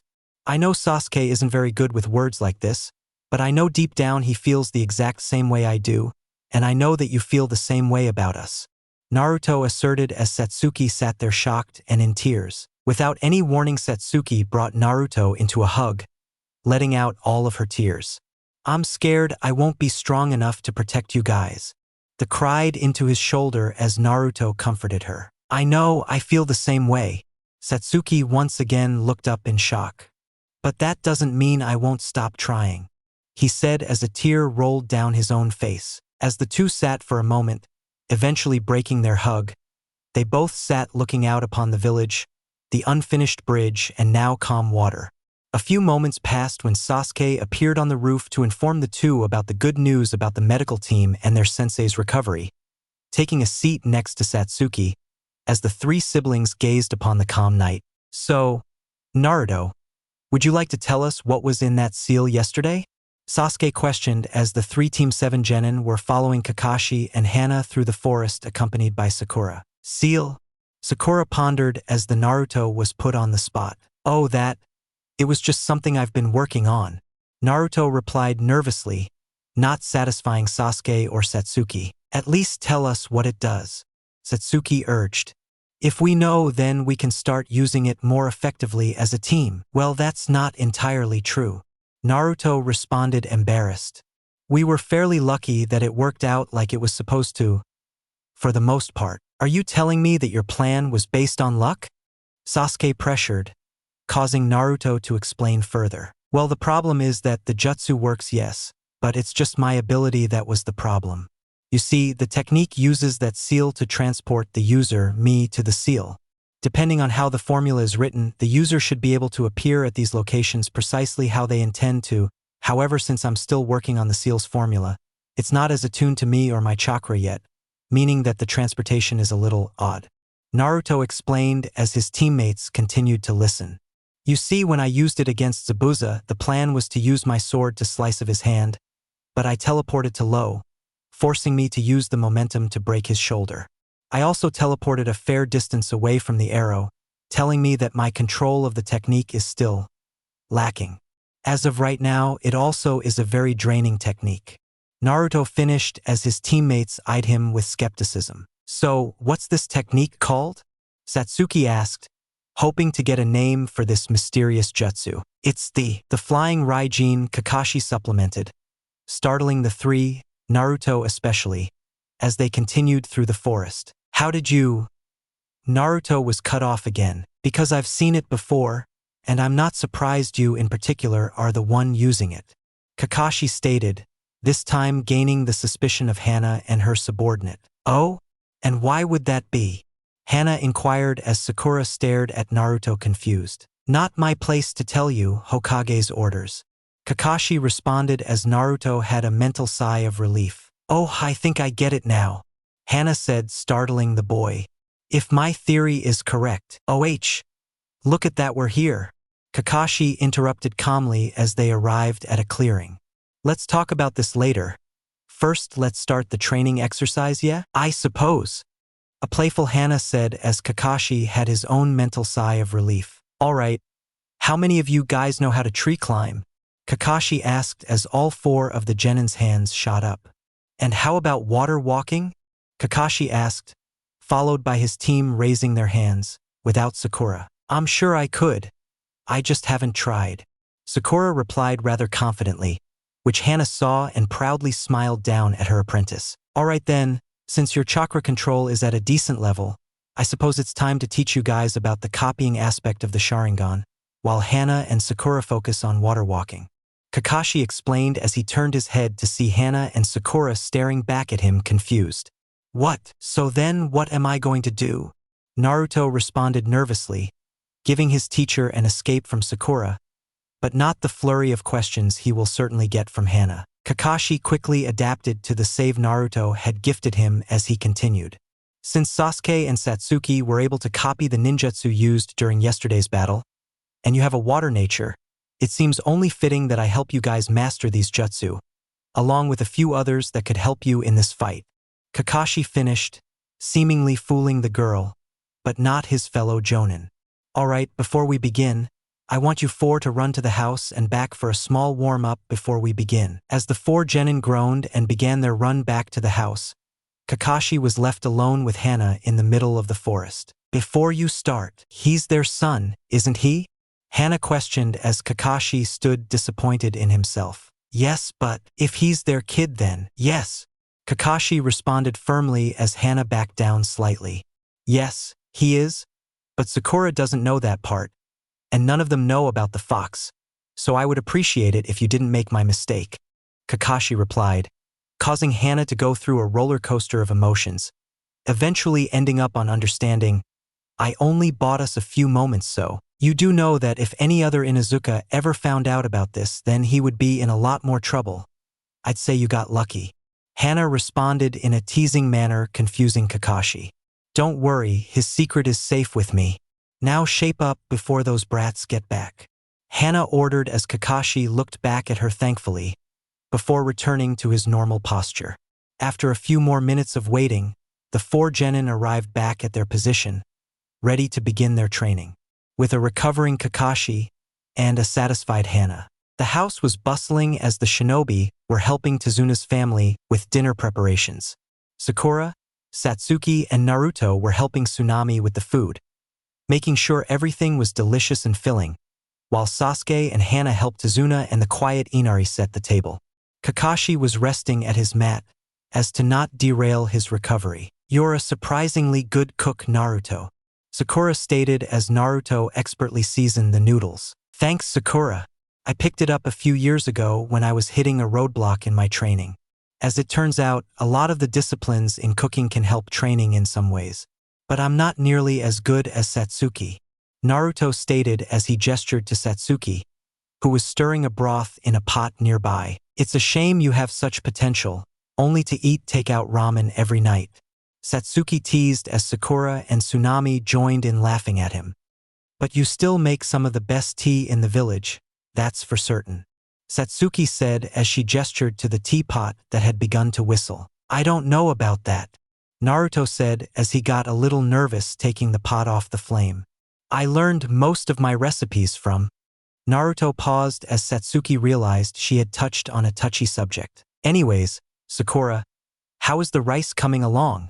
Satsuki recovered, trying to change the subject. Oh right, Sakura said as she pulled the rice off the heat.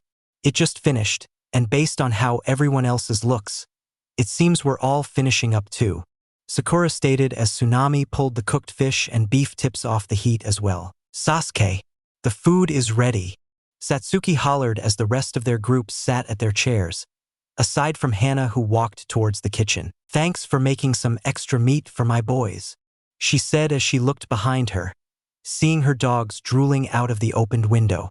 I'll have them stay outside for dinner, so they don't get too rowdy around us, she said, picking up a plate full of beef. Following Hana's exit, the four cooks began bringing the food out to the table.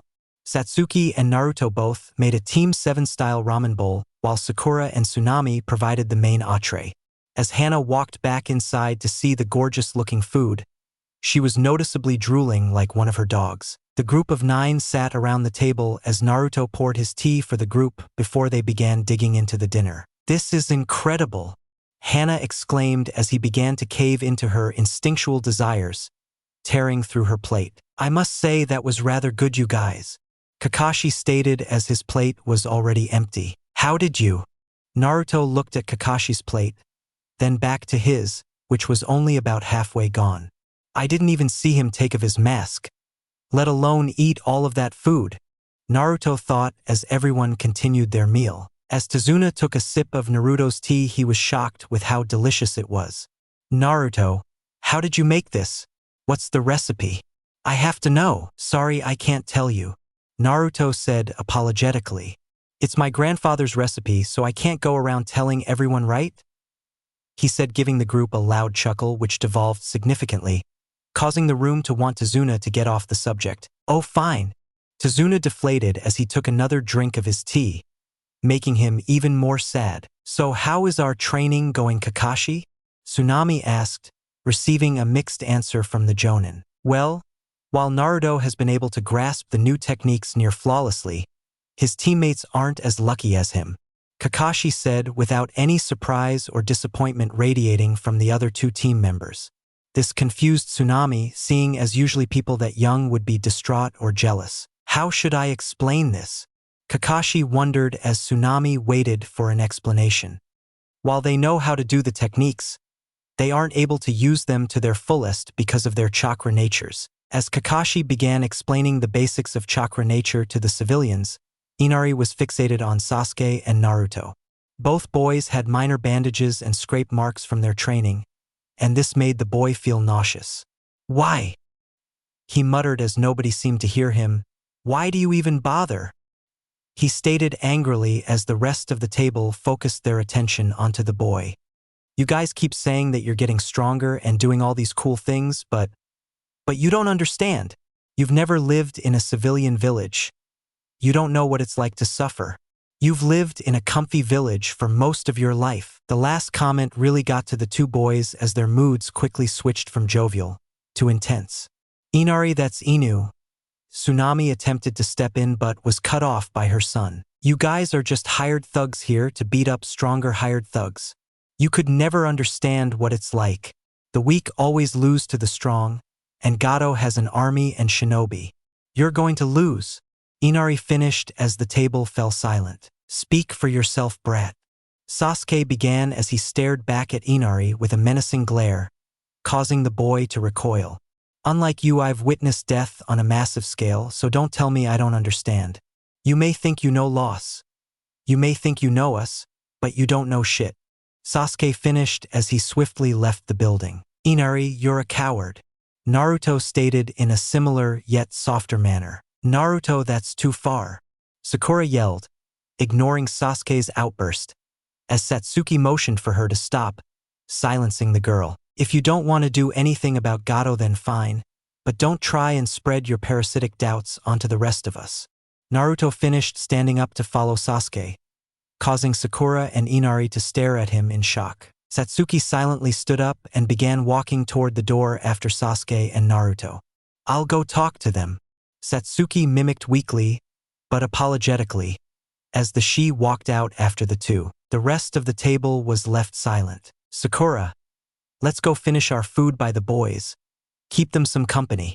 Hana ordered as she began to head out the back door with Sakura in tow. Permission to go see if he's Oka. No, that is a family matter.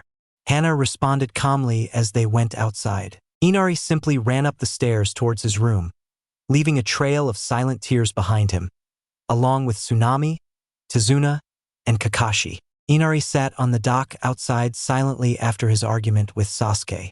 Mind if I talk to you? Kakashi stated from behind him. Inari ignored the man, but he made his way over to him anyways and stood next to him on his crutch. I heard about what happened to your father from your mom. You have my sympathies. You may not know it, but I don't think there is anyone on my team that doesn't understand what you're going through. Kakashi stated, warranting a look of shock from the boy. What do you mean? Inari asked, confused, thinking that nobody could possibly understand. Well, Naruto never knew either of his parents, and he grew up with only one friend that he could rely on. When he finally did find his family, they abandoned him and the village. Naruto hasn't had what you do, Kakashi stated, causing Inari to rethink his speech. Sasuke and Satsuki, however, did have a family, a very loving one at that. One night, however, their parents were killed, along with the rest of their clan, leaving them the sole survivors, only having one another. Kakashi finished, allowing Inari to process what he had said. But, Inari said as he began tearing up. Inari, Naruto may have been harsh, but only because he knows you. He's gone through what you have before. He's only trying to make you stronger because that's what he had to do. He got tired of crying. Kakashi said as Inari looked back to him through his tears, wiping them away. Sasuke is different, however, you didn't know it, but you touched on some things that are better left alone. Had you gone any further, and his response could have been far worse. Kakashi said, hoping to have gotten through to the child. I'm sorry, Inari said with a childlike guilt, wiping the tears from his eyes. It's all right. Tomorrow we will begin planning for Gato's return. I need you to do the same, he said as he ruffled the boy's hair. Otherwise, when we leave, who's going to be the protector of the village? He said with an eye smile. After that, Kakashi dropped his crutch on the ground next to Inari and began walking back inside. Let that crutch be a reminder for those who will help you in your time of need. It will be there at your weakest times, but you will always need to move past the need to rely on it entirely. He finished as the door closed behind him. The shinobi gathered outside of Tsunade's house to discuss their plan for the remaining days before Zabuza's estimated full recovery. Tsunade and Inari were inside doing their daily chores, Inari avoiding the boys as much as he can, while Tsunade awaited at the meeting for a bodyguard be assigned to him. Hana and Kakashi were standing in front of their genin as they were about to begin their briefing. Alright, every day we will have 2 bodyguards with Tsunade. The other 2 will continue training with myself, Sakura you included. You need work on your combative skills, otherwise you would probably be more of a hindrance than a help.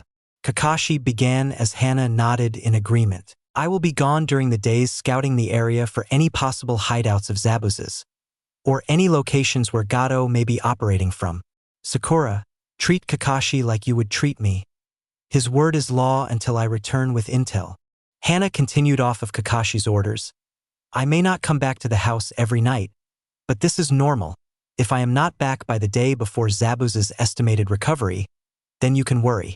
Speaking of which, Hana turned to Kakashi. Nothing extreme on your part for at least 3 days, understood?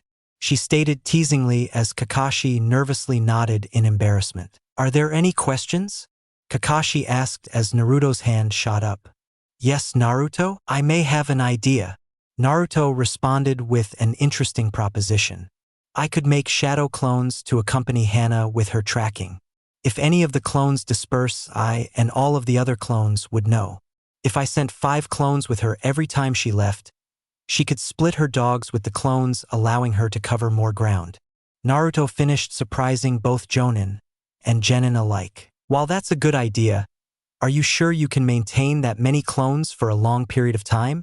Hana questioned as Kakashi answered tiredly rather than Naruto. I can assure you that Naruto has no lack of energy or stamina. Alright then, but you better be able to keep up. These boys won't hold your hand. Hana replied with a challenging grin. No problem, Naruto responded with a matching grin, as 5 more Narutos appeared. Let's head out, clones. Stay with me until we reach the outskirts where we can make a rendezvous point. Then we'll disperse. Hana ordered as the clones nodded in unison, followed by the 6 figures alongside the Nin hounds disappearing in a quick leap. Alright then, Satsuki and Naruto, you 2 will guard Tsunade today. Sakura, you and Sasuke will train with me to catch you up to speed. The last pairing in particular had Sakura especially exited, and Sasuke predictably agitated. Naruto, don't do anything too taxing. Hana and her hounds are counting on your clones to maintain. Of course, Kakashi-sensei. Naruto responded as he and Satsuki began their walk to the bridge to oversee Tsunade. Now that we're alone, I should inform you that Sakura, you will get double the training time as you are fairly far behind the rest of my team.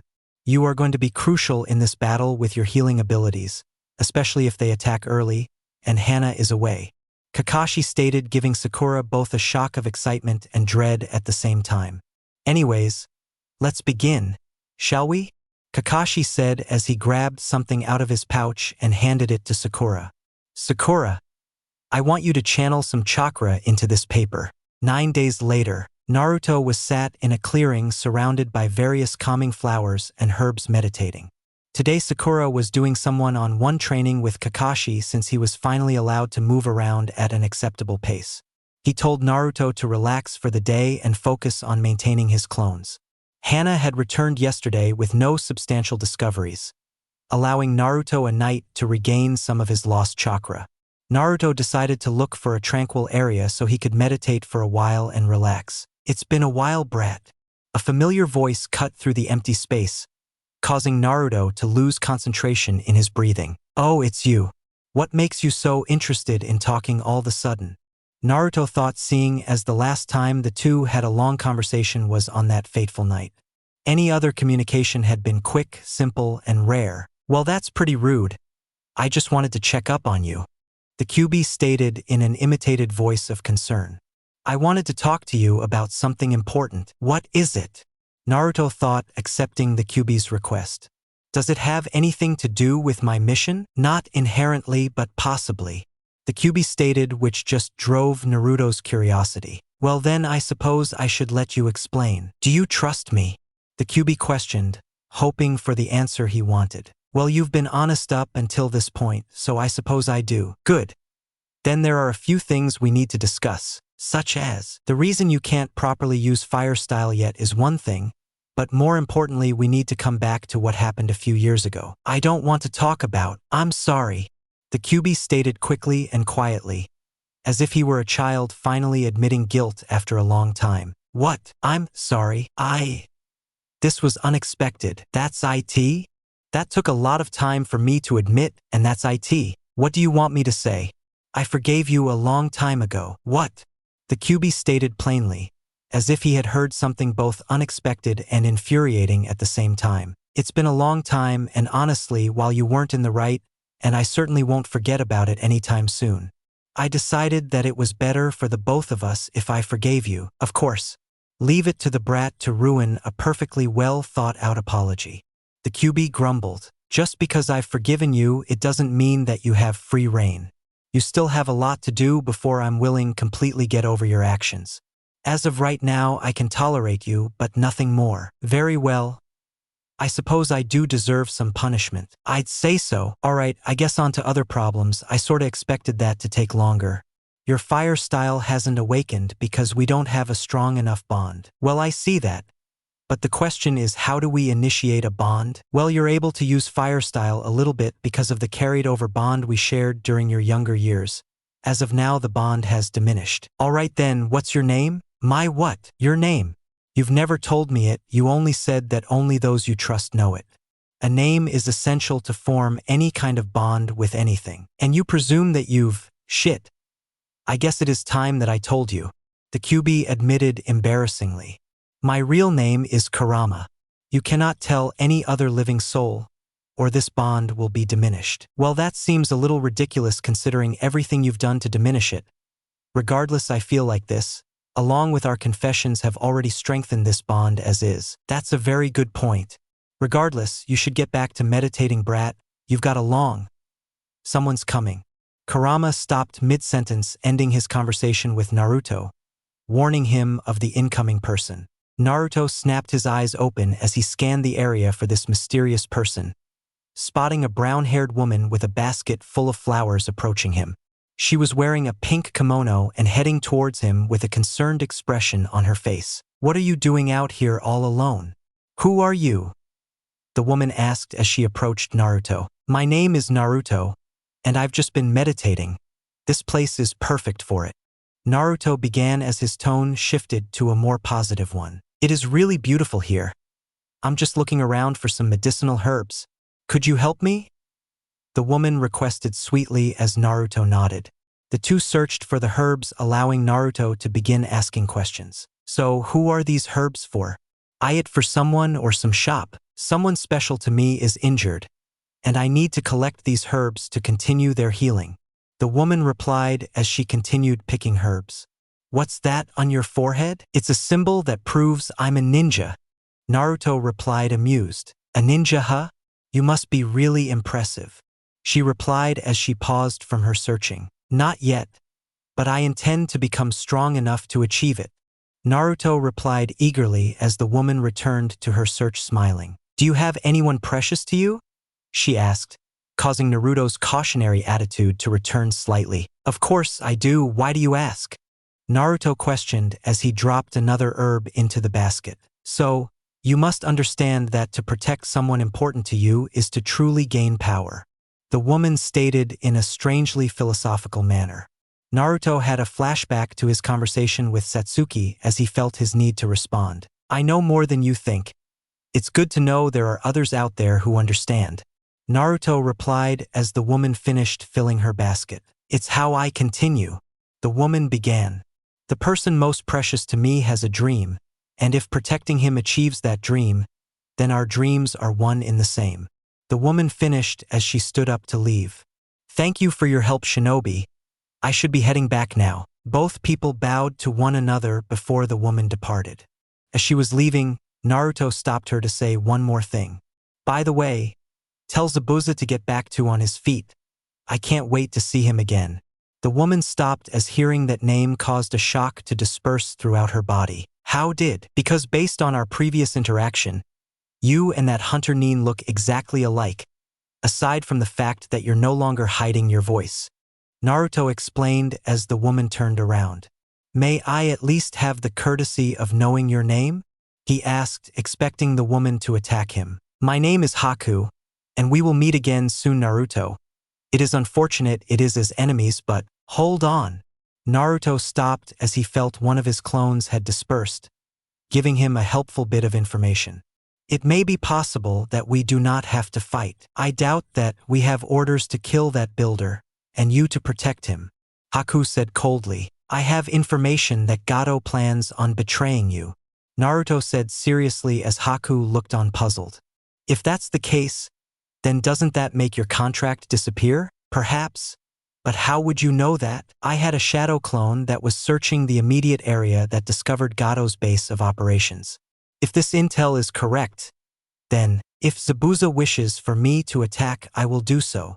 Haku quickly stated, causing Naruto to deflate. I was trying to avoid this battle, but if this is your response. Naruto began, mentally preparing himself for an attack. I will inform him of this, but I doubt it will change much at all. Haku said as she quickly turned and walked away, leaving Naruto to question what just happened. I guess we'll just have to wait and see. Naruto said to no one as he began contemplating what he needed to do now. Should I have told her? Maybe I should have just taken her out when I had the chance. Naruto thought as he was mentally beating himself up. It doesn't matter now. I need to tell Kakashi ASAP, knowing the clones that probably just told Hana, so she's most likely on her way back, or on her way to that group. I better get moving. Finishing his thought, Naruto began to speed his way through the forest towards Kakashi. Chapter 10. Are you certain? Kakashi responded following a report given by Naruto. Next to him stood Sakura, who had been fairly scuffed up due to their intense chakra nature training. If this information is accurate, then there could be the possibility of ending this mission peacefully, he said in a tone that suggested deep thought. I wouldn't be so sure. Naruto matched disappointedly as he lowered his head, preparing for a verbal assault by either his teacher, Sakura, or both. What do you mean? Sakura asked suspiciously as she eyeballed Naruto. Well, I spoke to the tracker Nin and… You did what? Sakura exploded as she cocked her arm back to deliver a solid punch to Naruto's head. As she began the forward motion, her wrist was quickly caught by Kakashi, causing Sakura to glance up confused. What do you mean you talked to the tracker Nin? Kakashi asked calmly as he released Sakura's arm, which then returned to her side with a clenched fist. While I was meditating, a young girl came to gather medical flowers or something, but afterwards I was able to discover her real identity. Naruto only told the two what was necessary to continue to the main problem, so they didn't pry too much on the encounter. As she was leaving, my clone dispersed, telling me this information. When I told the Nin or Haku, she only replied that she would follow Zabuza's orders, and it was his choice whether or not to believe it. Naruto finished as Kakashi's concern grew. Why didn't you attack her? She was alone, and she clearly isn't going to be the one to end this peacefully. Sakura questioned angrily, holding back another attempted punch. If he were to have killed this Haku, then not only would the chance of a peaceful resolution be lost entirely, but based on his description, he wouldn't have been able to show her that we in fact were looking for a peaceful outcome. Furthermore, if it comes down to a fight, then we can wait for the betrayal to commence. Exactly, Naruto affirmed as Sakura was wrapping her brain around the whole scenario. All right then. But then what do we do now? Sakura asked, still not buying it, glancing back to her temporary instructor. Once everyone returns to the house tonight, we will brief them accordingly. But for now, it would be best to keep your training going, Sakura. Kakashi turned once more towards Naruto to make a request. Since I've been keeping you away from her training, I'd like you to spar with her. Are you sure about? Sakura glared at Naruto, silencing his thought. She then made her way to one side of the clearing that had a variety of different battle scars from seemingly every form of chakra nature combat. Well then I guess it's a yes. Any rules? Naruto questioned as he got into position. The rules are simple, since the attack could come any day. Now the bout will be decided by whoever lands the first decisive blow. Don't want you guys to push yourselves too far. Are both of you ready? He questioned. After a few moments of anticipation, Naruto and Sakura both nodded with their battle mindset. Alright, since Sakura is still new to this nature, I'd say she still doesn't stand a chance in a straight-up brawl, however. Kakashi glanced over towards the girl. It could be argued she is the more intelligent of the two, in the academic sense anyway. She may have more knowledge than Naruto, even if his skill and strategies are superior. Alright, begin. As Kakashi entered the house with Naruto in tow, he was greeted by a positive sight. Satsuki was helping Tsunade once again with a more modest dinner. Sasuke was getting swindled out of his money by Tsunade in shogi, and Inari was setting the table with a now-returned Hana. Seems like it's been busy since we've been gone, Kakashi stated, gaining the attention of the crowd. We would have been back sooner, but Sakura was training really hard with Naruto. Where is Sakura anyway? Hana asked quizzically as Naruto walked in casually to help with the food while cringing at the thought. Naruto gave a nervous laugh as he answered. Well, while we were training, I kinda got a little carried away and she got a little Naruto too. A scream was heard in the distance. What did you do? Satsuki asked calmly as if this were a normal occurrence. Well, at first the training was fine, but after I won our first bout, she got a little determined. Naruto responded as he scratched his head. You see, I wasn't going all out the first round and she nearly beat me, so I added a little more juice and won pretty easily. She didn't exactly appreciate it. As Naruto explained himself, Tsunade quickly checkmated Sasuke, causing the boy to recoil in shock. But how? Ignoring Sasuke, Tsunade entered the conversation. So she's mad you didn't go all out? That can't be everything, right? He prodded as Naruto looked back at him nervous. Well, you see, when she discovered I was holding back my power, she asked me to go all out. I decided that I would show her why she shouldn't be so careless with her words. I decided to use a foolproof technique in our last round, which would be a more open battlefield in the trees. I may have sort of used the henge technique combined with my clone technique to make my clone look like Sasuke. Following the admission and a hard stare from Sasuke, Sakura arrived with unnatural speed at the door, with the bloodlust and killer intent to scare off Zabuza without ever meeting him. I'm gonna kill you, she roared as Satsuki and Hana quickly restrained the girl as she was jumping and clawing at Naruto. What exactly did you do? Sasuke replied somewhat angrily as Naruto was cowering behind Kakashi. He used his henged clone to, what's the best word for this? Distract Sakura so he could score the final blow. Unfortunately for Sakura, he didn't before she kissed my clone, Naruto said with another nervous smile as many of the groups noticeably looked at Sakura and Naruto with a certain cringe in their gaze. Sakura's handlers let go of the girl, followed by Kakashi stepping aside. While Sakura was comedically chasing Naruto around the home, dinner was finished. The group all sat down, Naruto now sporting a rather large bump on his head, and began their meal. Alright, now that all of the fun is out of the way, let's talk about what Hana found during her recon, Kakashi stated as the group was in the midst of their dinner. There isn't much to talk about aside from conversation the boy's clone overheard. I wasn't there personally, so I didn't hear it to confirm, but Hato was there. He confirmed it, so I trust it happened at least. Hana replied as Satsuki looked at her puzzled. Hato? She stated confused, hoping to get an explanation. One of the Haimaru brothers. Him along with Hayata and Tamaru make up my companions. She replied looking out towards her resting partners. I'm surprised you never ended up introducing us to them sooner.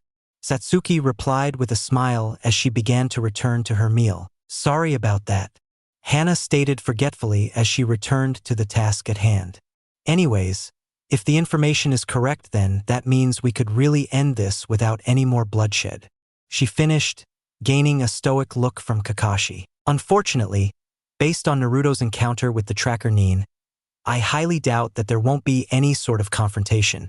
According to him, the tracker Haku will blindly follow Zabuza's orders, and while she will inform him of this plot, it's up to Zabuza to decide whether or not to fight.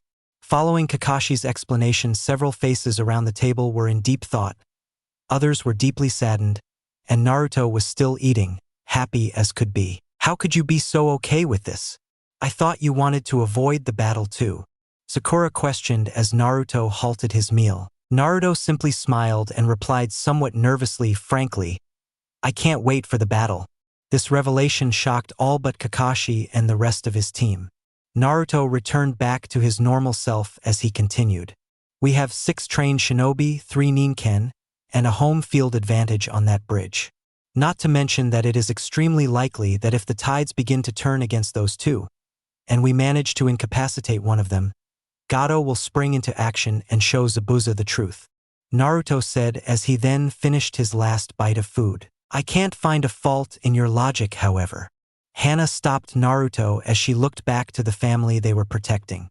Isn't it likely that Gato or Zabuza will send someone to attack or capture Tsunade's family? I mean, if we're all going to be over battling the 2 Nin, then they would be fairly defenseless. She questioned, causing Sakura to look at her master. Actually, I'll be staying behind to defend the house during the battle, Sakura stated, gaining several shocked expressions from the table. If this past week of training taught me anything, it's that I'm still the weakest fighter here. I'm still very confident that I could beat some thugs if I were attacked by Gato as well. Sakura finished in a very mature manner, causing her sensei to look very proud. Alright then, what's the rest of the plan? Sasuke questioned in relief, knowing that Sakura would be on the sidelines doing something more useful than spectating on the bridge. Simply, we continue our routine, except from now on Sakura will be with the family wherever they go, and the rest of us will be with Tsunade to help with the bridge and protect him. Hana will still be on recon just in case we find out any more crucial information. It's very likely that we won't be seeing her at the battle, or at least the start of it, meaning that Naruto will send a signal with his clone if we're confronted. Kakashi spoke professionally and calmly, getting everyone around the table very excited. Oh, Hana, Naruto spoke, attempting to get her attention. I'm going to have to downsize my clones for now. I need to conserve as much energy for the fight as possible. Is that all right with you? He questioned, concerned for the safety of the Inuzuka. We'll be fine since all 3 dogs, and at least one of your clones is going to be with us. I'm confident we'll be all right. All right then, if everybody is set and ready, I suppose now is a good time for some well-needed rest, Kakashi stated, taking his empty plate back towards the sink. All 3 of his students questioned when he could have possibly eaten all his food between his assignments and discussion, not to mention how he did it without taking off his mask. 3 days later, after a day of R&R, the team began to go to the bridge with Tsunade, speeding up construction significantly. The bridge was completed to the point that an average person could jump from land onto the bridge no problem. However, today the bridge was eerily quiet and empty by the time Tsunade and Team 7 arrived. As the 4 made their way to the end of the bridge, they noticed slight mist rising from the water below. All right, today's the day then, I suppose, Kakashi began as he drew a kunai. Defensive formation around Tsunade. Naruto sent the signal to Hana and Sakura. He finished, seeing himself standing ahead of the group with Naruto and Sasuke at his sides. Naruto had created another clone just so he could disperse it and send Hana and Sakura their signals. Naruto flinched for a moment as Hana's clone disappeared, but rather than become worried, he smiled and continued his defensive posture. Satsuki had learned from her last mistake. As fog rolled in all around the group, she took the time to take a position on the high ground behind Tsunade and her team on a tall pile of wooden beams. Satsuki had been training with Kakashi more on her chakra control, culminating in her using her own chakra pulse similar to the one he used a few weeks ago, and was able to create a 3-meter diameter circle around her free of fog. This was followed by a similar 7-meter circle around her team. Alright, now since we have the advantage of a thin bridge, I can see if he attempts to get around the group, Satsuki thought as her hand began to tremble. She may have learned from their last encounter, but that didn't mean that she wasn't nervous for what was to come. Kakashi, long time no see. A gritty voice called through the mist, no doubt Zabuza. And to think your brats were able to lift the fog, if only a few meters each. The girl is by far the best of the three. Following the statement, Zabuza appeared behind Satsuki without a noise. Too bad this ends early for her. He finished as her readied his blade. Satsuki was frozen in fear as the demon of the mist was about to cut her down. How did he? When did he? What can I do? Satsuki had all but given up. This was not to last, however, as a kunai from behind was enough to gain Zabuza's attention. Forced to maneuver away, he leaped in front of the original group. Hiding your shadow clone along the bridge before I summoned the mist. You're as obnoxiously clever as ever. Zabuza hissed the half-compliment towards Naruto. Naruto's clone made its way up to Satsuki, hoping to calm her down. I told you, Satsuki, I won't let anyone hurt you. We need you right now. Can I put my faith in you? Naruto began as Satsuki stared back at the clone. She noticed that its eyes weren't fearful, nor were they overconfident. His eyes were determined. The clone leapt away off the high ground, aiming directly for Zabuza, holding an electrically charged blade. Before the clone made contact, it was struck by a flurry of senbon, disappearing into smoke as the tracker Nin appeared from the mist. Ahaku! Nice of you to join me, Zabuza exclaimed with a sarcastic form of gratitude. Of course, Zabuza. Haki replied concisely as she readied more senbon. If that were the real Naruto, I wouldn't have been able to do anything. He's counting on me, and I refuse to let him down. Satsuki thought, setting down her bow and preforming a vast number of hand signs. I may not have this mastered, and this could very well drain me. But if I can pull of this jutsu I've been trying ever since I saw that water dragon, then I can destroy that man before the battle even begins. Oh, look at that Haku. She's trying a new jutsu, Zabuza said chillingly as Sasuke and Naruto looked back towards Satsuki. Would you be so kind as to take care of the girl? He finished, receiving an affirmative nod from Haku. As she leapt into the sky to attack the still signing archer, she was met with 2 knees into her gut. Sorry, but if you want to get to her, Naruto said cheekily as if it were a game, then you'll have to get through us.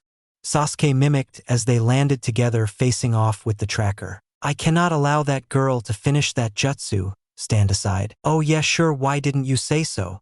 Naruto jested as his face then became very serious. I don't think you quite understand your situation here. You leave me no choice, the woman exclaimed as she began hand signs of her own. I need you two to hang it a little longer. I'm nearly finished, she thought as she looked towards Kakashi, who was engaging in a spectacular melee battle with Zabuza, wielding Naruto's blade. I need to trust in Kakashi-sensei. I should aim this attack at... Satsuki's thoughts stopped in their tracks as she saw both Naruto and Sasuke trapped inside what looked to be a dome of mirrors getting absolutely shredded by senbon from every direction. Naruto was breathing heavily as senbon were sticking out of several vital areas of his body. Sasuke wasn't looking too much better either. Sasuke, I think it's time we turned up the heat, Naruto said through heavy breaths, getting a nod in solidarity from Sasuke. Satsuki better have that jutsu ready soon.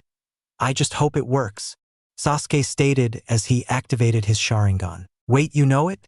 Wait, you hope it works, Naruto exclaimed cartoonishly to Sasuke, who had a big grin on his face. Well, it seemed only fair that if you get your secret techniques, then we should get ours, he replied as he quickly flashed through a handful of his own signs. Keton?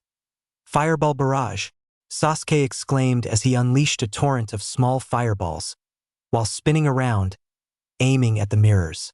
Haku was forced to move from one to the other, and Naruto was waiting with kunai to intercept the Nin. However, the technique she used, an ice-based mirror jutsu, allowing her to hide in seemingly indestructible mirrors while also pelting the two with senbon. It's time to end this, Haku stated stoically as she began moving faster than before and throwing with much more force.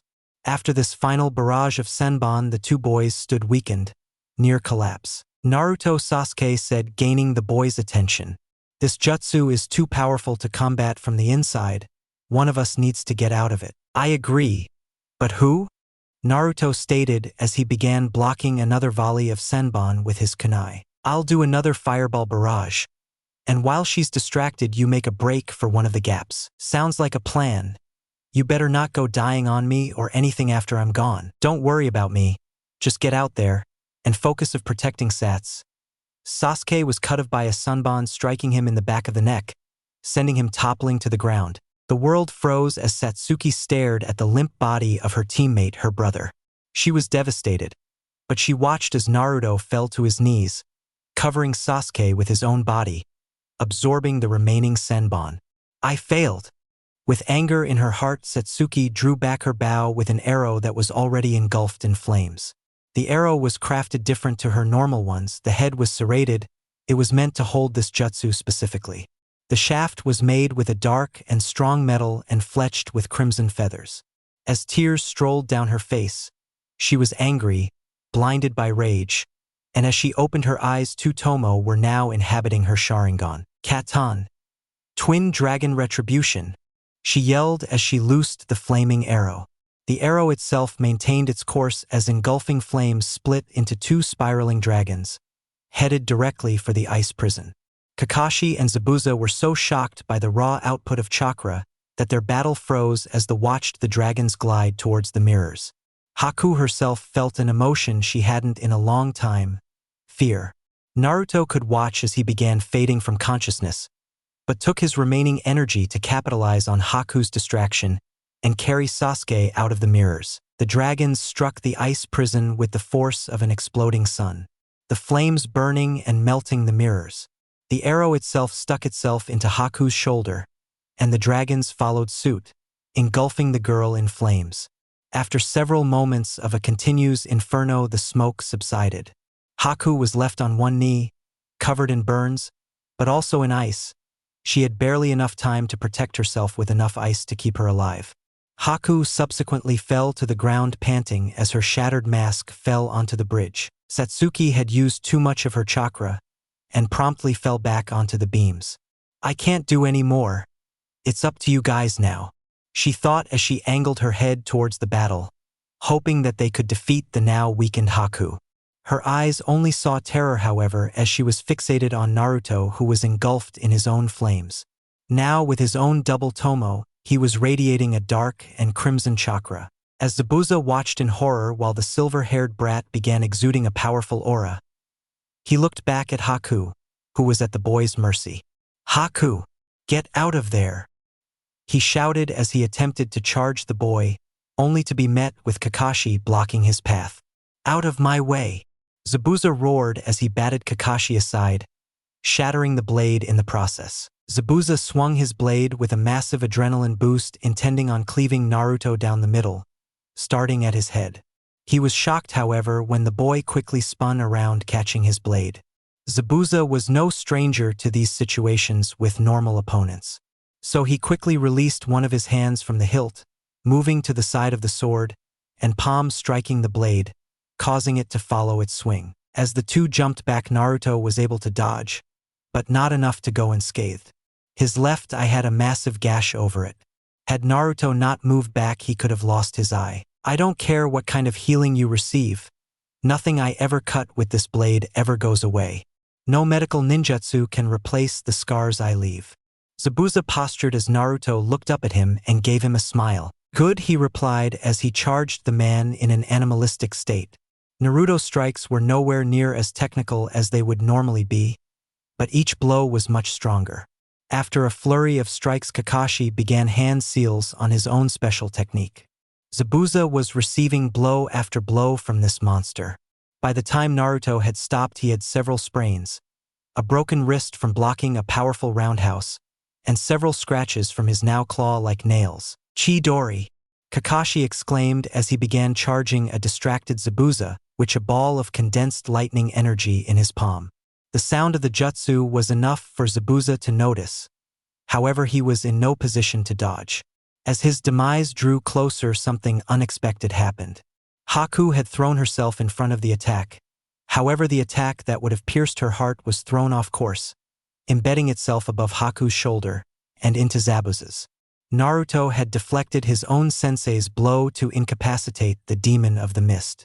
After Naruto blocked his own teacher's strike, he was met with confusion from not only Kakashi, but his opponents as he fell backwards, exhausted by the amount of chakra he had used.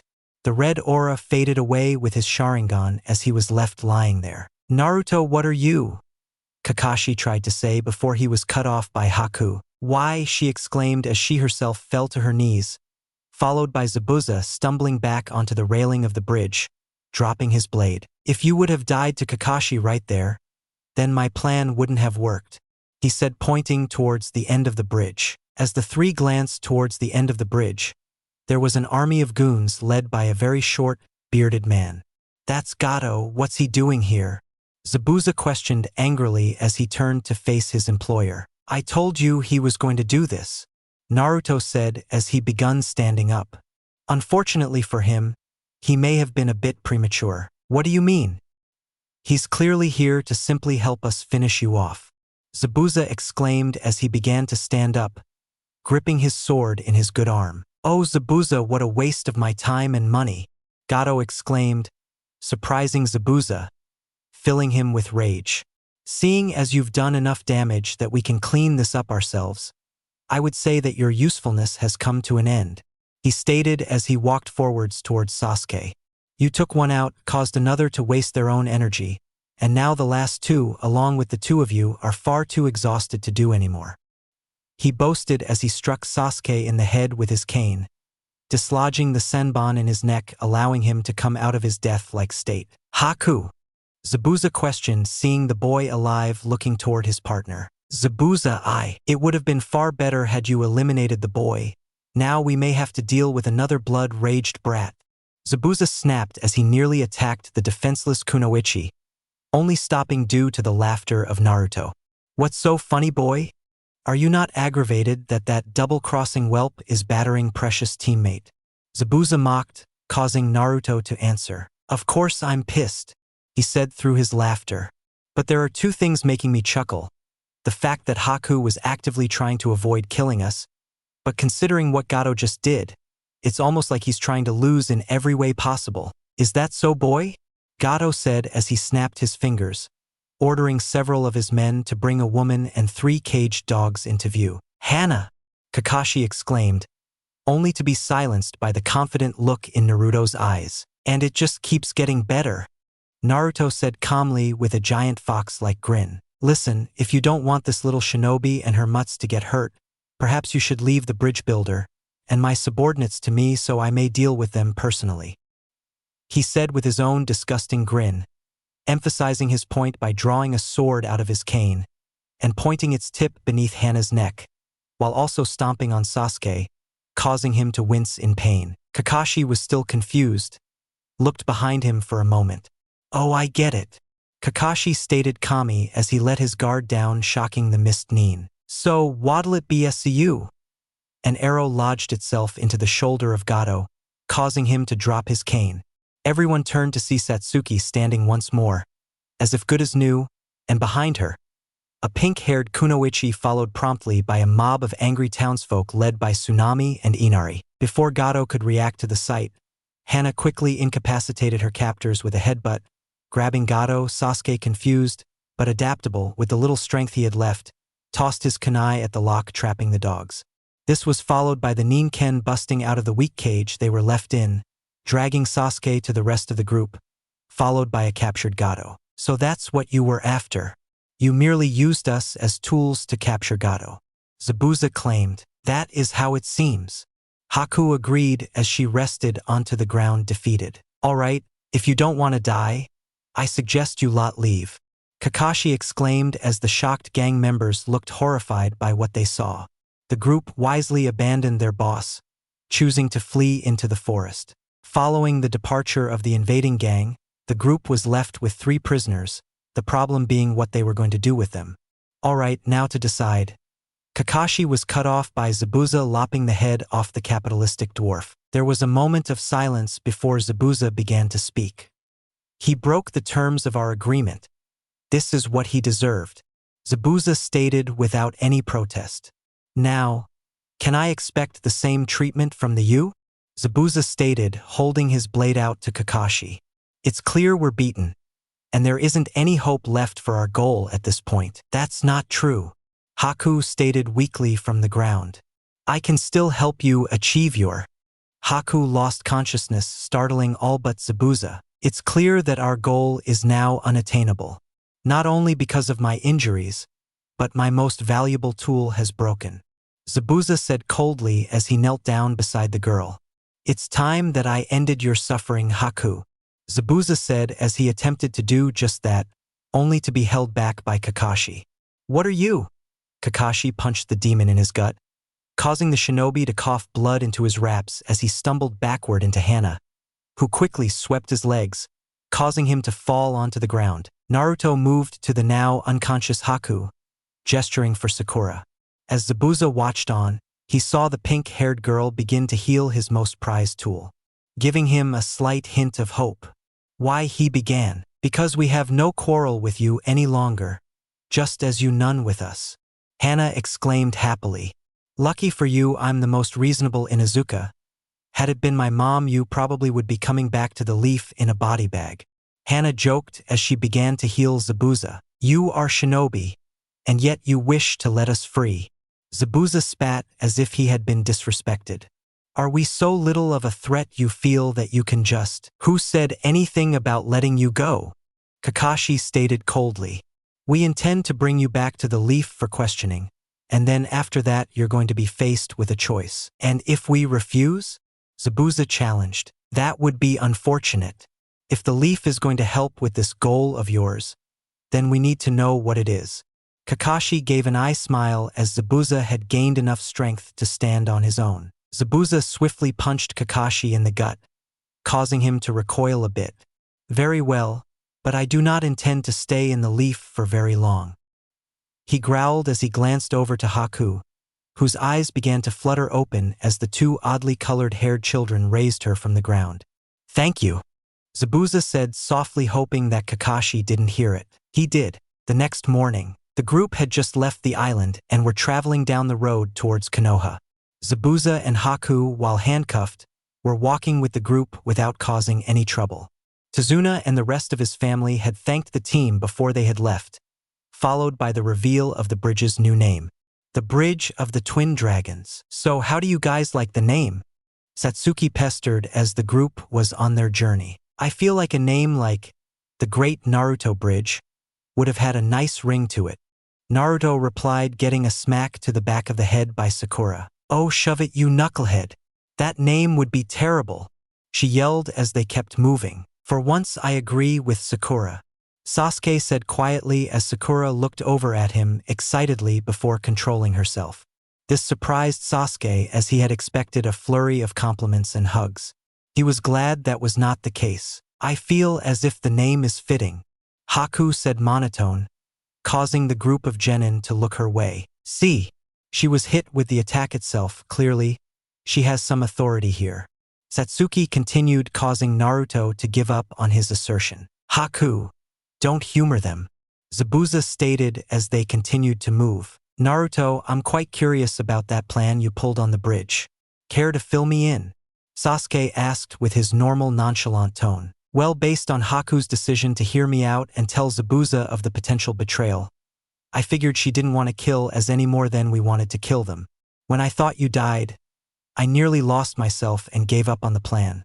But after I really looked at you, I noticed where Haku hit you, knowing that you would be okay. After that, it was just a matter of having Sakura and Hana in their proper places. Wait, you were involved and didn't tell me? Kakashi questioned Hana. Well, Naruto didn't want to tell you three because he knew had he been wrong, you would have finished the job properly. She continued as she ruffled Sakura's hair. Still would have been nice to know. Kakashi grumbled as Naruto chuckled nervously. Oh, by the way, Naruto looked towards Zabuza and gave him a glare. I believe you owe me a new sword, he stated as Zabuza looked back at him with annoyed. Do not expect me to be friendly towards you, brat. he stated as the group continued forwards. Fine G's. I still do need a replacement though. Naruto finished, causing Zabuza to do something unexpected. I'll show you how to craft a sword similar to mine in material. That way you won't have to worry about that toothpick shattering again. Zabuza muttered, giving Naruto a reason to have a happy mood. As the group continued to walk, Haku suddenly asked something that caused some confusion. Hey you, girl, do you know your chakra natures? She spoke towards Satsuki.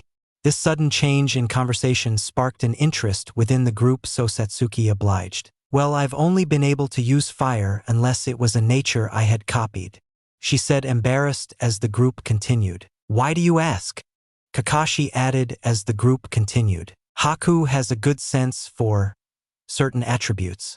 If she's asking this, then she would be suggesting that, I believe you may have the potential to learn ice release. Haku stated quickly, causing Zabuza's eyes to widen. How can you tell?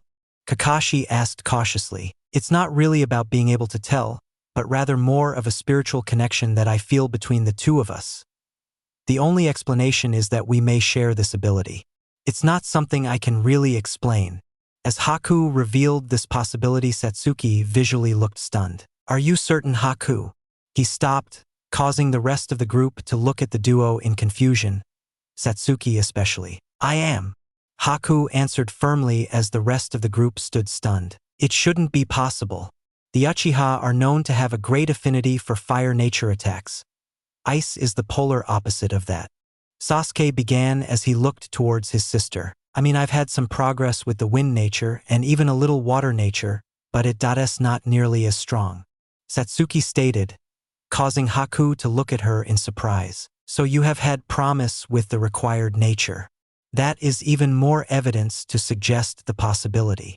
Haku stated as she was absorbed in thought. Remember, girl, you are still fairly young.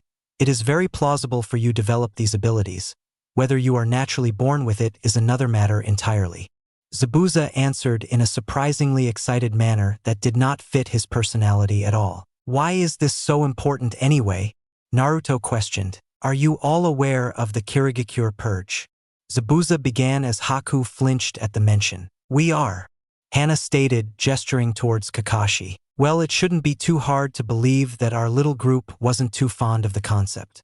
As you probably know, I attempted to assassinate the Mizukage, however, we failed. During our escape, we managed to save Haku from a group of Mist Chunin, saving her Kekkei Genkai for future generations of Mist Shinobi. Zabuza explained as the group listened carefully.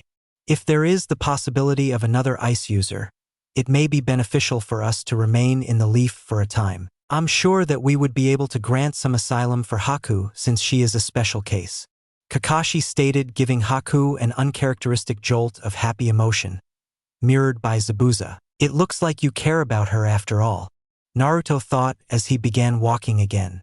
I guess we better be getting back before the mist catches on. He began as the rest of the group quickly continued behind him with a better sense of their own direction and with a better understanding of their situation. After returning to the village and reporting to the Hokage, it was decided that Zabuza and the Demon Brothers would be allowed to remain within the Leaf Village for a few months with Haku since she had been granted asylum.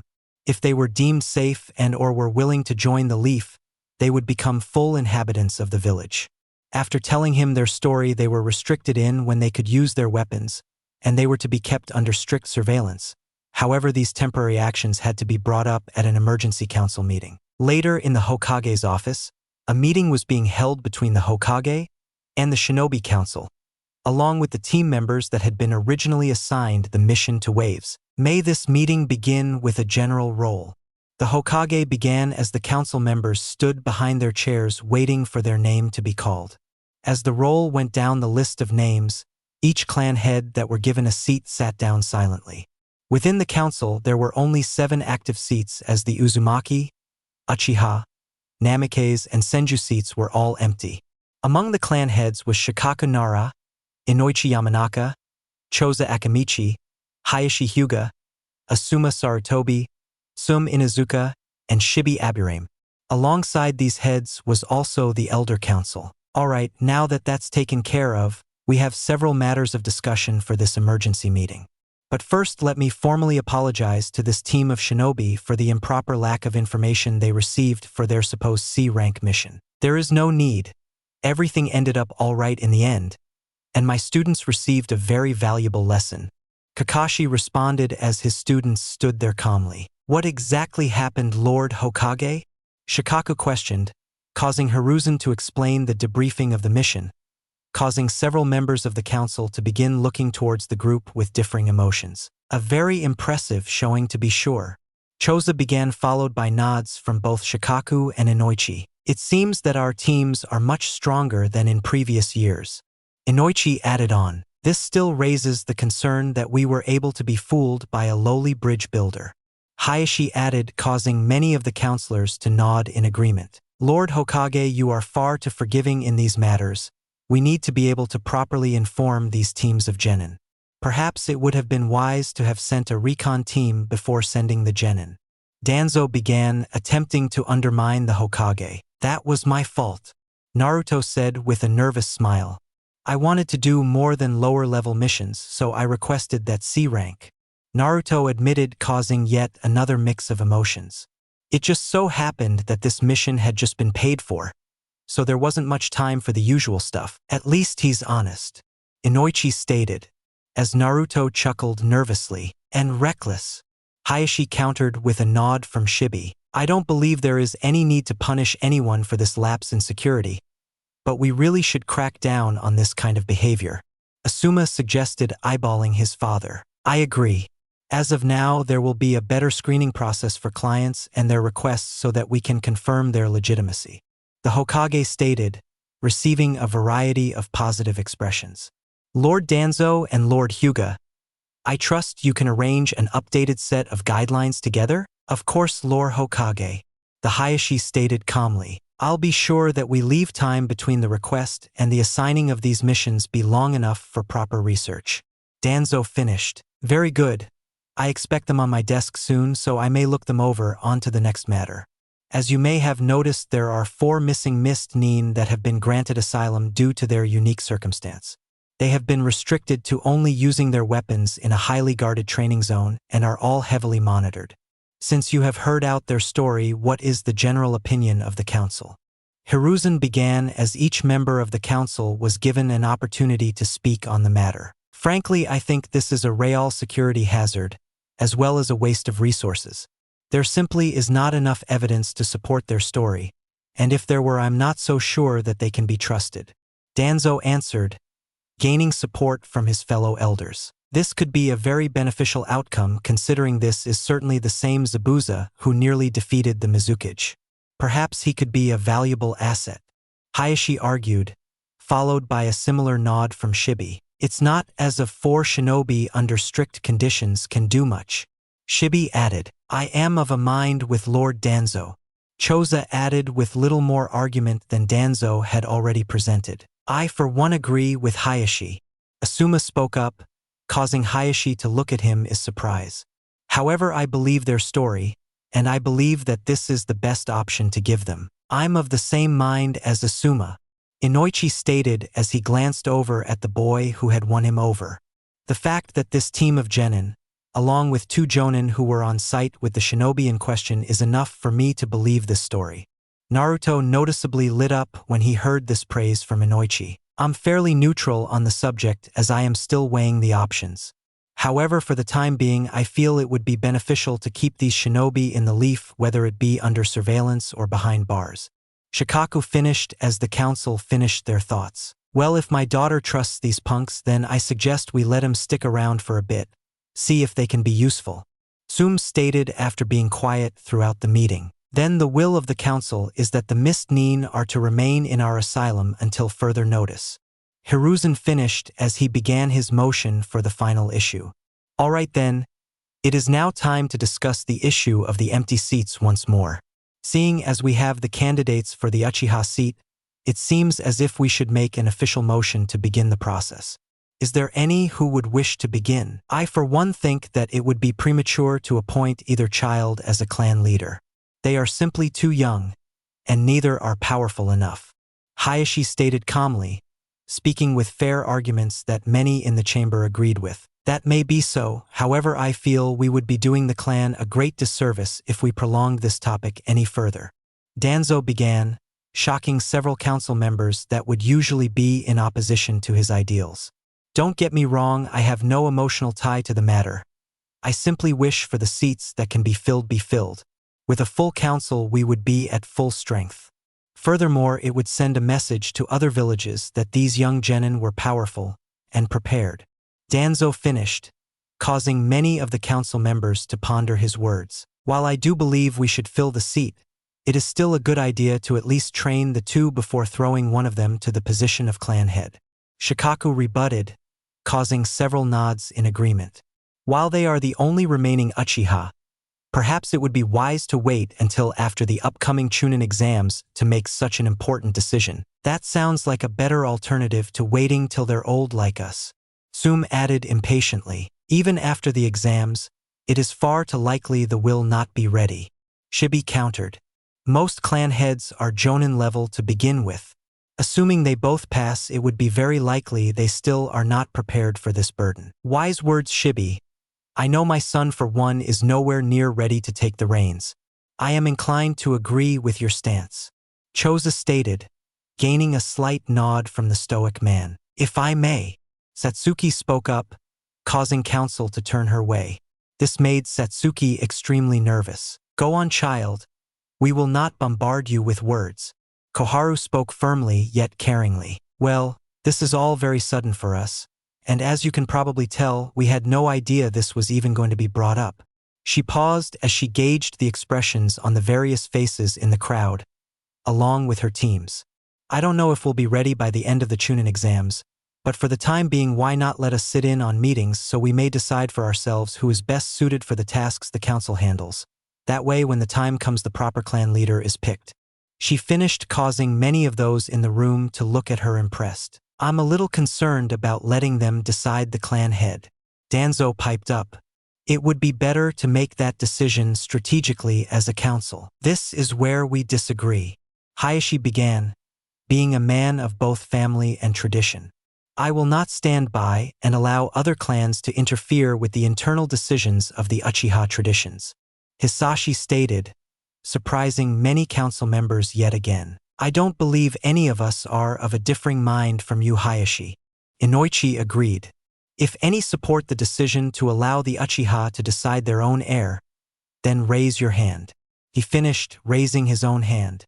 To nobody's surprise, every hand aside from the Elder Council was raised. Then I believe this matter is decided. Hiruzen spoke, shifting his gaze back to Team 7.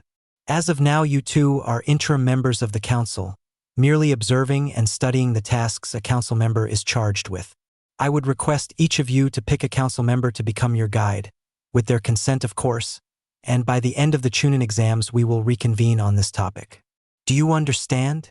Hiruzen asked, receiving a determined nod by the Uchiha survivors, giving him a large smile. If I may, Satsuki began, would it be possible for me to study under you, Lord Hyuga? She finished with a bow. This action shocked the chamber once more as the clan histories of the Hyuga and Uchiha were covered with conflict. Of course, I shall guide you to the best of my abilities, he replied, causing Satsuki to light up in excitement. This made Hayashi uncomfortable, but he did enjoy the way the girl looked at him, so he returned a smile. If this is the will of the council, then I would request for my mentor to be Lord Danzo, if he would have me, Sasuke said with a bow. This statement silenced the chamber. Unfortunately, I cannot accept, Danzo replied, calming the fears of the council. I am far too busy with the running of our Umbu forces.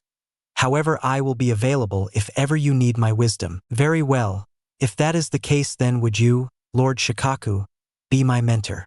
Sasuke continued as if he had not been rejected. I would be happy to, Shikaku replied in relief as a storm seemingly passed. If there are no more concerns, then I call this meeting to adjourn, Hiruzen stated as the counselors all stood to leave. Well, that was certainly unexpected. Kakashi looked proudly at the two. But remember, you're members of Team 7 first, and counselors second. He finished, exiting with the rest of the council. Well then, I guess after a long trip it's finally time to go home and rest. Naruto stated as the rest of his team left the council chambers, ready for some time to relax. Naruto had left his teammates at a crossroads as he walked his way down the street, passing the Yamanaka flower shop connected to their compound. I need to remember to say hi to all of them.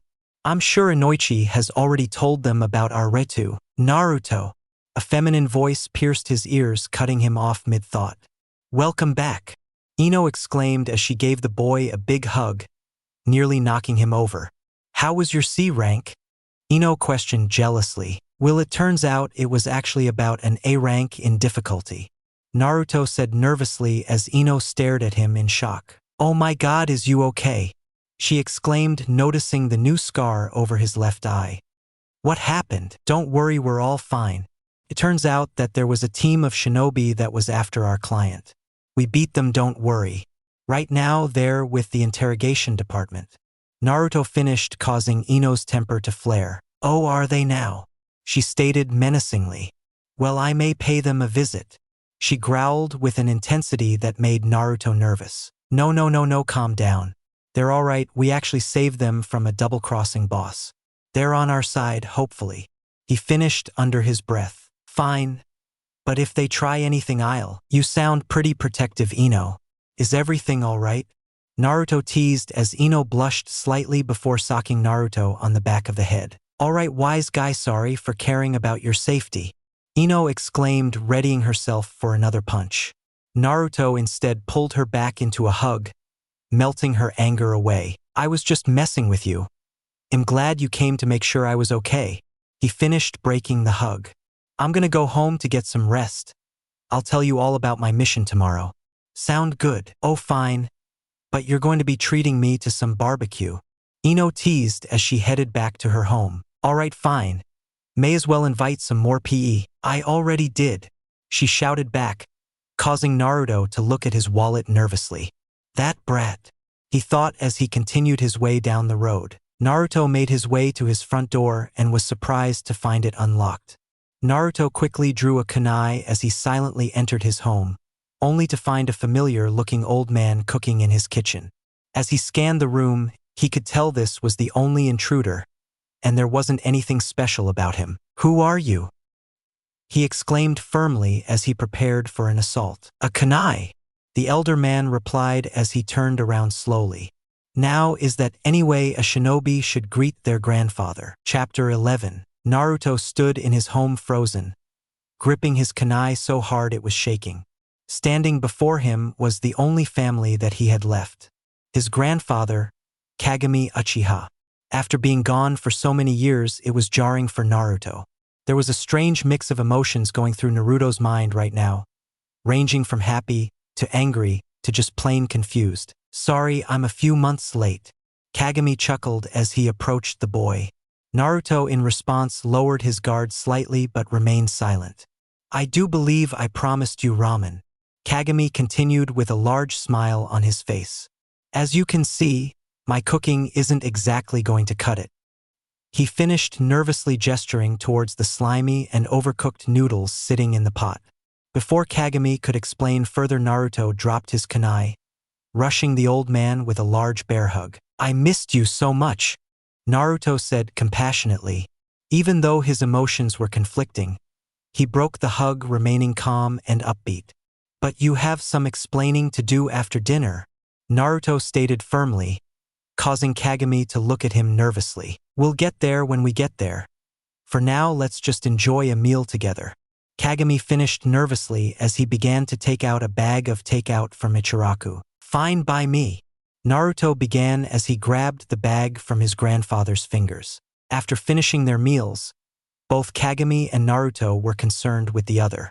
The meal itself was quite positive, but the jovial atmosphere seemed to fade away after they were done.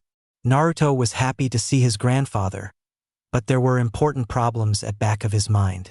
Kagami, on the other hand, was worried in his own right. Well, now that dinner's over, I suppose it's time to get serious. Naruto remained silent. Even if his grandfather was here now, there was a massive question eating at the back of his mind. He may be excited his grandfather was back, and the question may be sudden. But it was the most important thing as Naruto played the taunt Sasuke had used back then. He knew, "Naruto, I know you have a lot of questions for me. I promise to be as truthful as I can, but what do you know about the massacre?" Naruto said as he was facing away from the old man, trying to hide his emotion. However, it was clear to the elder that what he said next could very well strain his relationship with the boy. "Right to business then. Before I begin, you need to know that I cannot explain everything to you," Kagami clarified as Naruto simply nodded. "I did indeed know about the plan. However, I had no support for such an atrocity, and I still do not. It is because of it that I had left the leaf. From what I understand, my son Shursui was involved with the plot. While I cannot ignore his actions." Kagami stopped as Naruto turned around with a confusing expression. He wasn't angry. He wasn't upset. He was concerned. Concerned for the man who was aware of the attack. "You still love him. I understand that," Naruto said as he moved closer to his grandfather. "But you know that I cannot forgive him, even if I didn't lose anyone to that attack. Sasuke and Satsuki did," Naruto said as Kagami looked at the boy ashamed. "They are my family just as much as you and him," he finished, giving Kagami a spark of hope. "You really have grown up too fast," Kagami said with a weak teasing tone. "So how exactly did you know about this, and why didn't you say anything to the council about it? Did they tell you about their plan directly?" Naruto questioned as his grandfather continued. Knowing he would need to be careful with his words, he continued. "They did indeed tell me about their plan, however, with the three of them combining their efforts, I knew there was no hope to stop them. I knew as soon as I saw the look in Shursue's eyes." Kagami seemed to lose himself once again before regaining his composure. "I also knew that the only people that were to be spared were you, the boy Sasuke, Satsuki, and myself," Kagami admitted, making Naruto seem a little queasy. "Surely the council would have done something right?" Naruto questioned pleadingly. "If you knew, why not tell them?" This assertion broke Kagami's heart as he knew the truth behind the matter. He could only attempt to explain so much, which made him even angrier. Unfortunately, the council was in no position to stop this event. Kagami admitted vaguely, hinting to Naruto that there was something else going on. "There isn't much else that I can tell you, I'm afraid. It was because of this that I was forced to leave. And yes, while I may have lost some of my hair, people still recognize me around here, which is why I won't stay here for much longer," Kagami finished, seemingly piercing Naruto's heart. "You're leaving again," Naruto said quietly. "Naruto's world has been collapsing. There is much work to do, Naruto. Believe me when I say that what I have chosen to do is very important. It directly affects you, and potentially the rest of the shinobi world." Kagami finished as Naruto looked back at his grandfather with sad, confused, yet somehow understanding eyes. "Will you visit?" he asked quietly again. "Of course I will. Then I guess I'll just have to wait for you to come back," Naruto said softly as he gradually returned to his normal self. "If there was nothing you could do then, I can understand that. Don't worry. Even now I am trying to right the wrongs of that night, no matter the cost," Kagami proclaimed, causing Naruto to look into his eyes with a satisfied smile. "I'd like to not just talk about these heavy things since you won't be here much longer. But I'm also afraid that you may be too tired to keep yourself awake," Naruto challenged as a smile slowly grew on Kagami's face. "Oh, don't worry about this, old man. But I suppose it's time that I get to ask you some of my own about your own life. How was the academy?" Kagami began, trying to get away from all the worry and pain. With this question, the two were talking for the rest of the night until it was time once again for Kagami to leave. Naruto had fallen asleep mid-conversation, so Kagami decided to take him to his room. After laying the boy down, he left a sealed envelope, book, and box next to him. After leaving his gifts, he swiftly exited the apartment, making his way toward the gates, leaving the leaf once more. Sitting in a booth at the popular barbecue place was Ino, Naruto, Kiba, Choji, and Hinata. The pale-eyed girl was noticeably nervous. However, since Naruto was doing most of the talking, she was able to keep herself composed while the rest of the group listened to the tale. "So you're telling me that what was supposed to be a simple escort mission turned into legitimate shinobi battle, And yet the Mist Nin are alive in the village and aren't locked up? Kiba said with concerned anger. Well yeah. After Gato died, they couldn't exactly get their payment. You gotta remember, missing Nin or not, they are professionals after all. Naruto retorted, causing the boy to think for a moment. In fact, Sum thought it was a better idea to keep them here than lock him up at the council meeting. Naruto jabbed, causing Kiba to look back at him with a slight hint of fear. Wait, really? That doesn't sound like Mom. Kiba questioned. Well, her logic was more along the lines of, they could be useful, rather than showing any form of real empathy for their situation. Naruto reminded him. Yeah, that sounds about right then. Kiba stated under his breath as he ate another piece of barbecue. So that's what an A-rank mission is like, huh?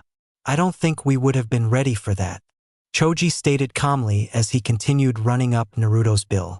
Frankly, we aren't very good at fighting. Well, me and Shikamaru at least. Choji said, gesturing to Ino. That's only because Shikamaru is lazy, and you're too much of a good person to want to hurt anybody even if we're just training. Ino responded, causing Choji to pause his meal. And even if I am better at combat than you two, Shikamaru has the brains to get us out of there, plus you have the mindset to protect those close to you. I think we would have managed. Ino praised as she finished the rest of her plate. I don't know. I'm not really good for much in a fight, at least not against a Jonin. Choji said with a tone of acceptance as he too finished his meal. I don't know about that. You have a really unique set of abilities. Naruto explained as he signaled for a waiter. Your expansion jutsus just need a bit more finesse is all. I'll get there in time. I'm just saying I'm not there yet. Choji finished calmly as the waitress came to deliver Naruto his check. After the waitress left, Naruto began to look down his check, realizing that it would cost him nearly a quarter of his earnings from his last mission. Remind me to never offer to pay for a group this large again. Naruto said nervously. Hey, when you're bringing in the big bucks, you might as well show off to your friends. Kiba replied, poking at Naruto. Naruto was noticeably thinking about backhanding the boy before Hinata piped up from next to the Inuzuka. Thank you, Naruto. Hinata said nervously, causing Naruto to compose himself. No problem, Hinata. He said, defeated, shutting down his desire fight the boy. I wanted to drain your account a little more, but a lot of the people from our class couldn't make it. Ino sighed as they continued waiting for their checks. Shikamaru wasn't coming if it meant he'd have to walk here.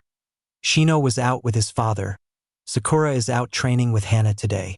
Honestly, they never take a break. Yeah, that sounds like Hana. She may be one of the least assertive in our clan, but she's one of the most effective. Kiba added, if she's the least assertive, I'd hate to ever argue with your mom in that council chamber. Naruto jested, causing Kiba to cringe a bit. You have no idea, he said with a nervous smile. Oh, by the way, why couldn't Sasuke and Satsuki come?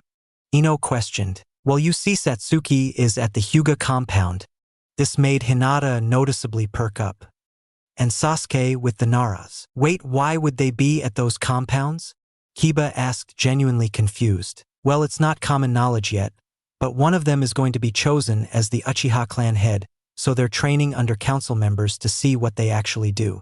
Naruto answered, causing a mix of reactions. Why did Satsuki pick my father? Hinata asked quietly, causing Naruto to speculate. The better question is, why are they being selected at all? They're only 14. Kiba questioned. To be fair, Satsuki will be 15 in a few months. Choji added, not really changing the boy's opinion. I guess it makes sense. I mean, we're all old enough to be shinobi. Why wouldn't the council think we weren't capable of at least learning to become members? Ino proposed, getting a mostly positive response. I mean, I guess it makes sense since they're the only two left. I mean, I already know that I won't be clan head until my dad retires. Choji said, causing a slight pain within Naruto. I guess I really shouldn't say that about them though. They are probably the most prepared for this kind of thing. Sasuke's dad was the last clan head, and Satsuki is just naturally smart. I am worried what my father is trying to teach Satsuki, Hinata said nervously, causing a Naruto to ease her suspicions. I wouldn't sweat it. Satsuki and Hayashi may disagree on different things, but they're both the same in that they respect the other on at least a clan-to-clan basis. In fact, he was the one who initiated the vote to allow the Uchiha clan head naming process to not be tampered with by the Elder Council. Naruto explained as the group stood up to leave. He did. Hinata said quietly, not believing what she had heard. Thank you again, Naruto, she said as she quickly walked out the door. I better go with her. Since Kurenai-sensei is out, we basically have a free day, Kiba said as he began heading out the door. Good luck with that, Ino shouted after him as she teased his motives, causing him to blush as he left. I'm gonna head home then too. I'll see you tomorrow, Ino, Choji stated as he left satisfied with the meal. As the remaining two genin left the building, Naruto had a thought. Isn't it a little coincidental that Asuma and Kurenai set up the same day for their personal time, Ino? Naruto questioned, causing Ino to smile. Oh yeah, they're totally a thing, but I keep up the charade around the others, she replied cheekily. After leaving the restaurant, the two began heading towards the city gates. So what are your plans for the day then? Naruto questioned. I was gonna go to the compound to study up on a few new fire jutsu, maybe work on my kenjutsu, she responded initially with vigor, but then doubt. What is it? You don't seem very confident, Naruto inquired, causing Ino to look embarrassed. Well, I've been thinking about our spar before graduation where I used my wind style in combat, and I'm a bit nervous to try it out with Asuma-sensei. Why would you be nervous? Isn't he a wind style user? Naruto asked, confused. Well yeah, but we fight completely differently. He uses his wind style for brute force attacks that suit his bulkier style. I use it to maneuver around to make quick, less powerful attacks. Ino continued, confused in what she should do. Well, this lines up perfectly, Naruto exclaimed as he continued to walk in a very satisfied fashion. How so? Well, I'm heading to the compound to forge a new sword because somebody broke it, Naruto said as he exaggerated his tone in a sarcastically angry manner. Zabuza promised to help me make a new one as a professional courtesy, and he's bringing Haku and the other Mist Nin with him. Haku can help you work on your speed techniques, while she waits for Satsuki to get done with her training with Hayashi. Naruto elaborated, causing Ino to get skeptical. Is it just going to be us against a Jonin and Chunin level shinobi? She questioned nervously. No, since they're on some sort of probation, Kakashi-sensei will be there as a chaperone of sorts. Him and Zabuza get along well enough, so he was the best choice, Naruto said, easing the nerve of the girl. Well then, if you trust them that much, I guess we shouldn't keep them waiting. Lucky for me, you've already had some training in council affairs because of your father. All you really need to learn is the paperwork and how to properly debate a topic, Shikaku explained while Sasuke casually sat in the Nara's living room. Yoshino, Shikaku's wife, was out running errands, and Shikamaru was still sleeping at noon. The two essentially had the house to themselves, leaving plenty of time for study. So I just need to get better at arguing with people? That's not too hard, Sasuke said arrogantly as he gave Shikaku a sly smile. Shikaku, returning it, continued. I understand you know the basics of paperwork, the schedule, and the various responsibilities of a council member, but the very fact you cannot tell the difference between an argument and a debate shows me we have more to work on than I thought. Well then, I guess we should get started with the difference then? They sound like the same thing, Sasuke replied as he waited for his mentor to begin instruction. All right then, I will give you a common topic, and I want you to construct an argument against my own. If you can do it on a simple topic, then we should be able to move through more complex ones. Shikaku grinned as he pulled out a notebook labeled Debate Topics. An argument has two definitions.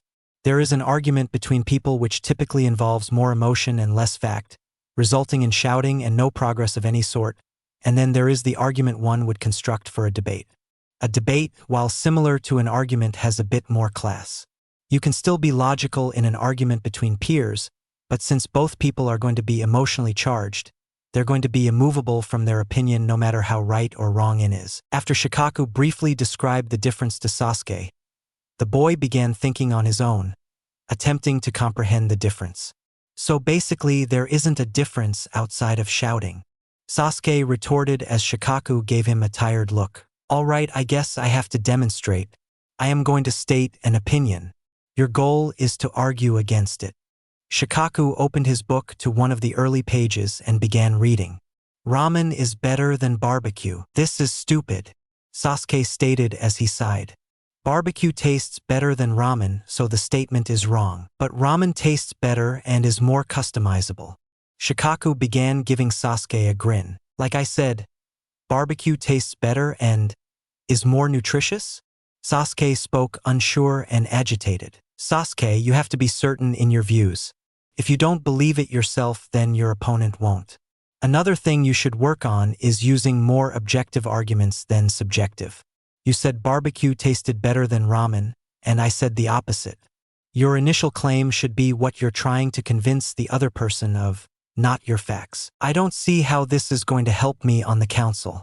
This just doesn't make any sense, Sasuke said as he twitched his eye a bit. Sasuke, you saw how Lord Danzo argued during the meeting. That's why you chose him first, was it not? Shikaku questioned, causing Sasuke to think. No, I chose him because I agreed with his opinion is all, Sasuke admitted, causing Shikaku to cringe a bit. Well then, with that set of ideals, this training just got a whole lot more important. I hate to break it to you, but his political faction is currently in the minority. And even with yourself added, he still would be. Frankly, as it stands, the only people that tend to agree with Danzo are the other elders and Hayashi, Shikaku stated, causing Sasuke to think to himself for a moment. Because of this, Danzo has mastered debating. He often sways people like Choza, Shibi, and me whenever he desperately wants a given outcome. After Sasuke finished thinking, he calmed himself and then spoke.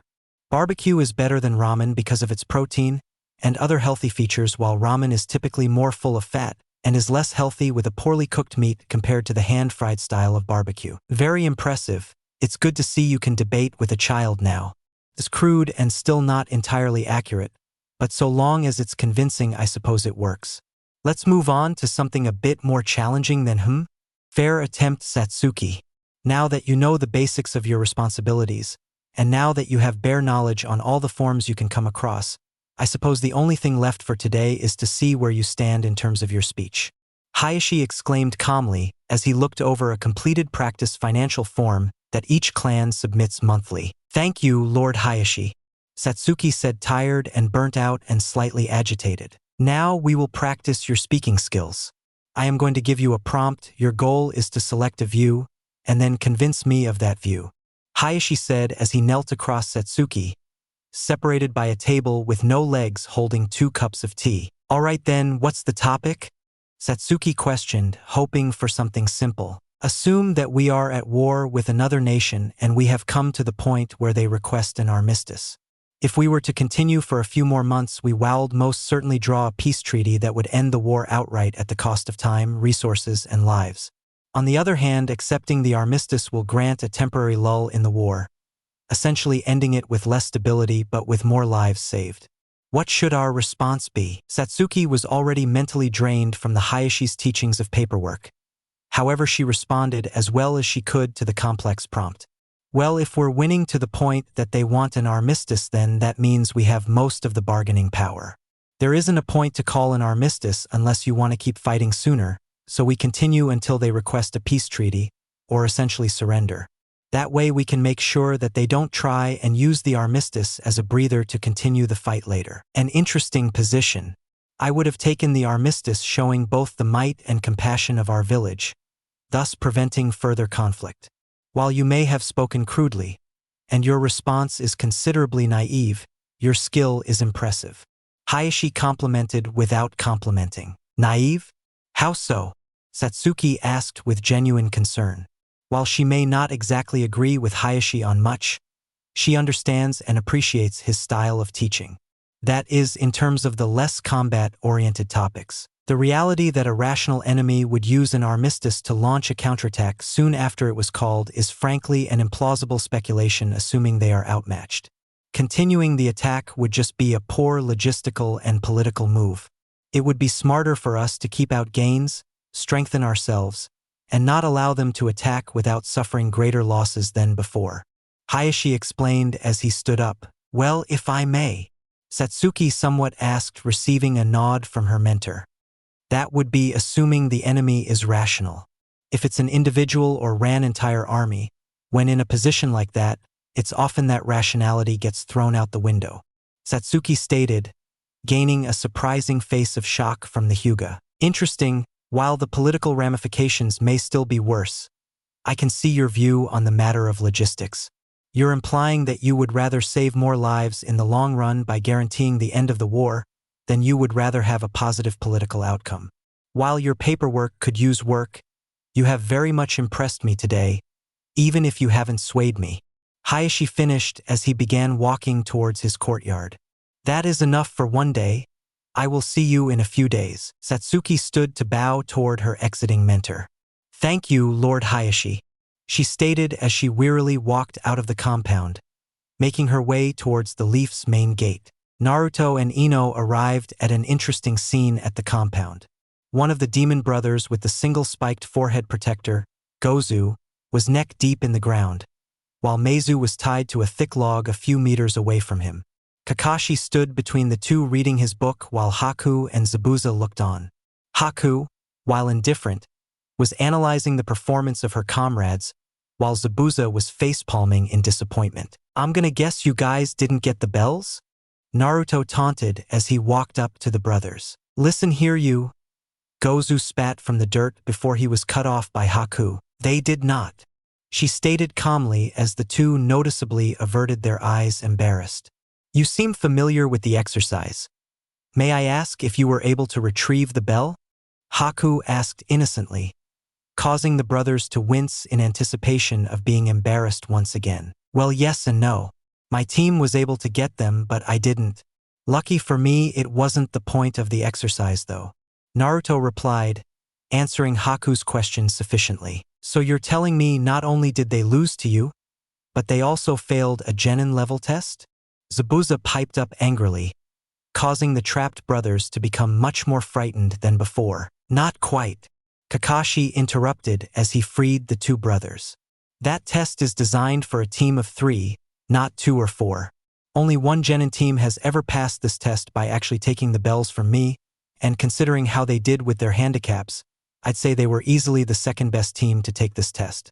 Their natural familial bond is probably the reason for this, similar to the reason my own team passed it. I'd say they passed the test where it mattered. Kakashi finished, causing the men to look better, but still embarrassed. We still have a lot of training to do, Meizu stated as he looked down at his feet. We've never been so outmatched by a team of shinobi, let alone a team of genin or a single jonin reading during our battle. He finished, causing his brother to nod in agreement. Well then, that's perfect. Ino piped up, causing the rest of the group to look her way. Who's she? Zabuza questioned dismissively. How so? Haku questioned, ignoring Zabuza's disdain, shocking the assassin slightly. Hi, I'm Ino, she introduced in an energetic tone. Based on what I've heard, Naruto is going to be busy with Zabuza, and he said that there was a shinobi, I'm assuming you, that could help me and Satsuki with our chakra nature training. With this point, she gestured towards Haku as if to confirm her suspicions. As Haku nodded in affirmation, Ino continued. If that's the case, then Kakashi can help those two with their taijutsu and such, and that way we can all spar with each other, so we get some real experience with the techniques. She finished, causing most of the group to seemingly agree, aside from Zabuza and Gozu. The slick-haired Chunin looked the girl up and down, then began to speak. You don't seem all that impressive. And if Satsuki is that one archer from before, I don't think she'll be that useful as a sparring partner. The Chunin claimed, causing Zabuza to nod his head. I wouldn't be so sure about that. Naruto interjected. Let me inform you that Ino and Satsuki are actually my sparring partners. I'd say that they're on the same level as you at a minimum. The last comment seemed to get under the Chunin's skin as he was noticeably upset by the claim. As his brother was physically holding him back, attempting to get in another tight spot, Naruto continued. Plus on top of that, she would definitely win in a battle of jutsu, seeing as you guys haven't ever used them aside from hiding in a puddle. Knowing that Naruto was right, Gozu looked away in defeat. Fine, but if they hold us back, Shut it. Zabuza spoke menacingly, silencing the ninja.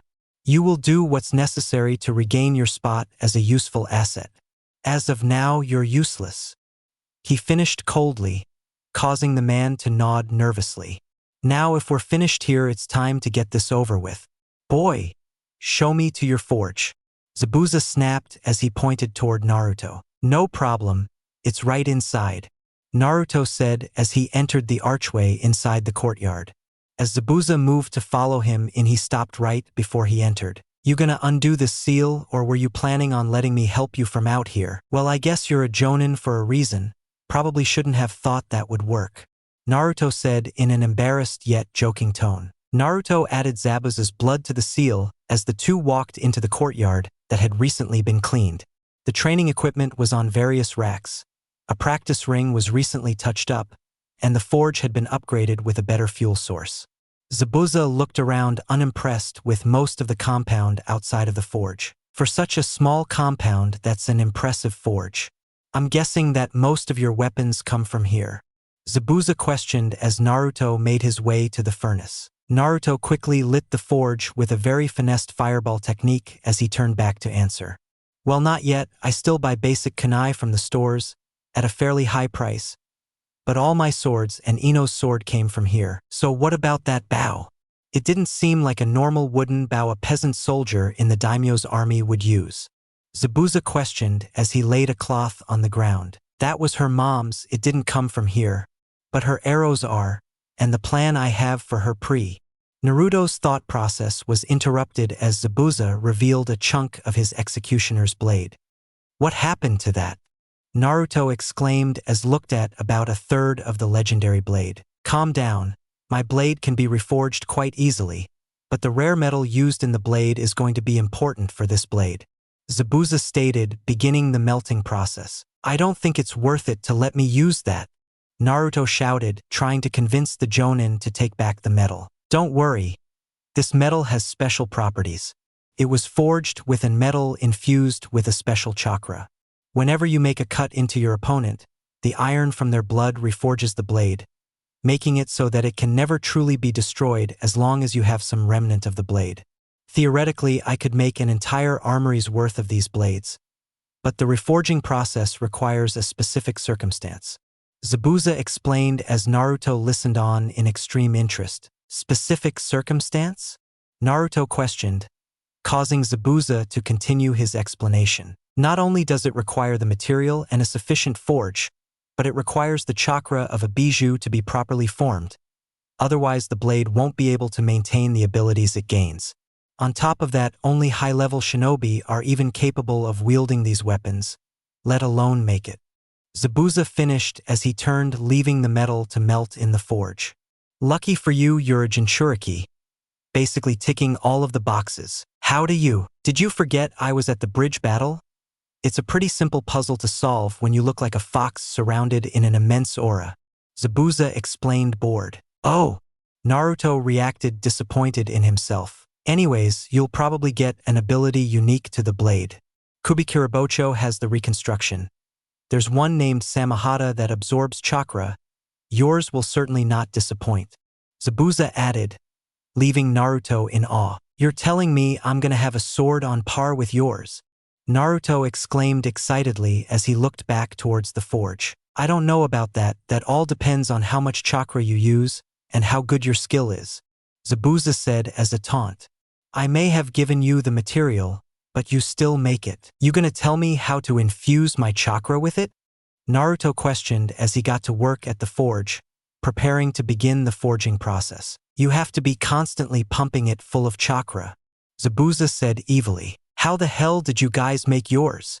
Naruto exclaimed as he began pumping chakra into the forge. Let's just say it wasn't a very ethical process, he answered, sufficiently terrifying Naruto. Don't worry, I have plenty of chakra. I'll regulate it so you don't screw it up, Kurama chastised. Thanks, I could really use the help, Naruto thought as he continued. You alright, kid? Zabuza questioned as he saw the genin seemingly space out for a moment. Better than alright, Naruto said as he poured the molten metal into a basic mold, forming the shape of his new blade. Satsuki made her way to the compound where she was greeted with a pleasant sight. Over the walls of the compound she could see smoke rising from the forge, complemented by the sound of beating metal, meaning that Zabuza and Naruto were at work. Ahead of her, Haku was talking to Ino after they seemed to have a light spar, and Kakashi was giving the twins a good taijutsu drill she knew all too well. Satsuki walked up to Haku, gaining her attention. "Oh Satsuki, you've arrived. How was your training?" Haku began calmly as she casually corrected Ino's posture. "It was brutal," Satsuki said as she began a light stretch. "But it was pretty informative. I'm still surprised you picked Hayashi," Ino said in a questioning manner. "It's because I know he'd give me what I needed without holding back," she explained. "So what exactly are we doing today?" "Well, I was going to start with wind style seeing, as both you and Ino have shown a proficiency for it," Haku answered as she began running through a multitude of hand seals. "Hijitsu, crystal ice mirror," Haku stated as a dome of mirrors surrounded the three. "This is what you used against the boys on the bridge. How did this beat them?" Based on the fight, it seemed like something their Sharingan should be able to beat, Satsuki questioned as Haku melded into the mirror. "They did pick up on it. They saw every attack, however." Haku cut herself off by throwing a practice kunai at the girl. "That doesn't mean that they were fast enough to outspeed my kunai. Just because their Sharingan can see something doesn't mean they have the speed to react to it. I will say, though, they were able to dodge more than even I had expected. I'm certain that if we were to fight again, they would expect the high speeds and defeat me, especially with you and Naruto's new evolutions. This is impressive and all, but what does this have to do with training?" Ino questioned, bringing Haku back to the exercise. "The goal is for you to master control of your wind chakra movements. I may be naturally proficient in ice release, but I still had to learn to use the styles separately. The speed of me switching between mirrors and throwing senbon is not natural, nor is it a result of the jutsu. It is the result of wind release augmentations," Haku explained as she moved from mirror to mirror. "Satsuki, no Sharingan for this exercise. I am going to subject you to the same treatment as the boys did on the bridge, and you are going to dodge with aid from wind style augmentation. Simple. I don't know if we're ready for..." Ino was cut off as she was quickly stuck in the upper thigh by a senbon. "Ow! That is the goal of training, so you become ready," Haku said matter-of-factly as she began slowly easing the two girls into their new training exercise with a volley of high-speed senbon. Several hours later that night, Sasuke was walking towards where he knew Naruto's compound was hidden in a bad mood. After his lesson with Shikaku, he had went back to the shrinking Uchiha compound to train on his own since Kakashi decided to give them a few days without his training to rest, hoping that when Satsuki finished, she would join him.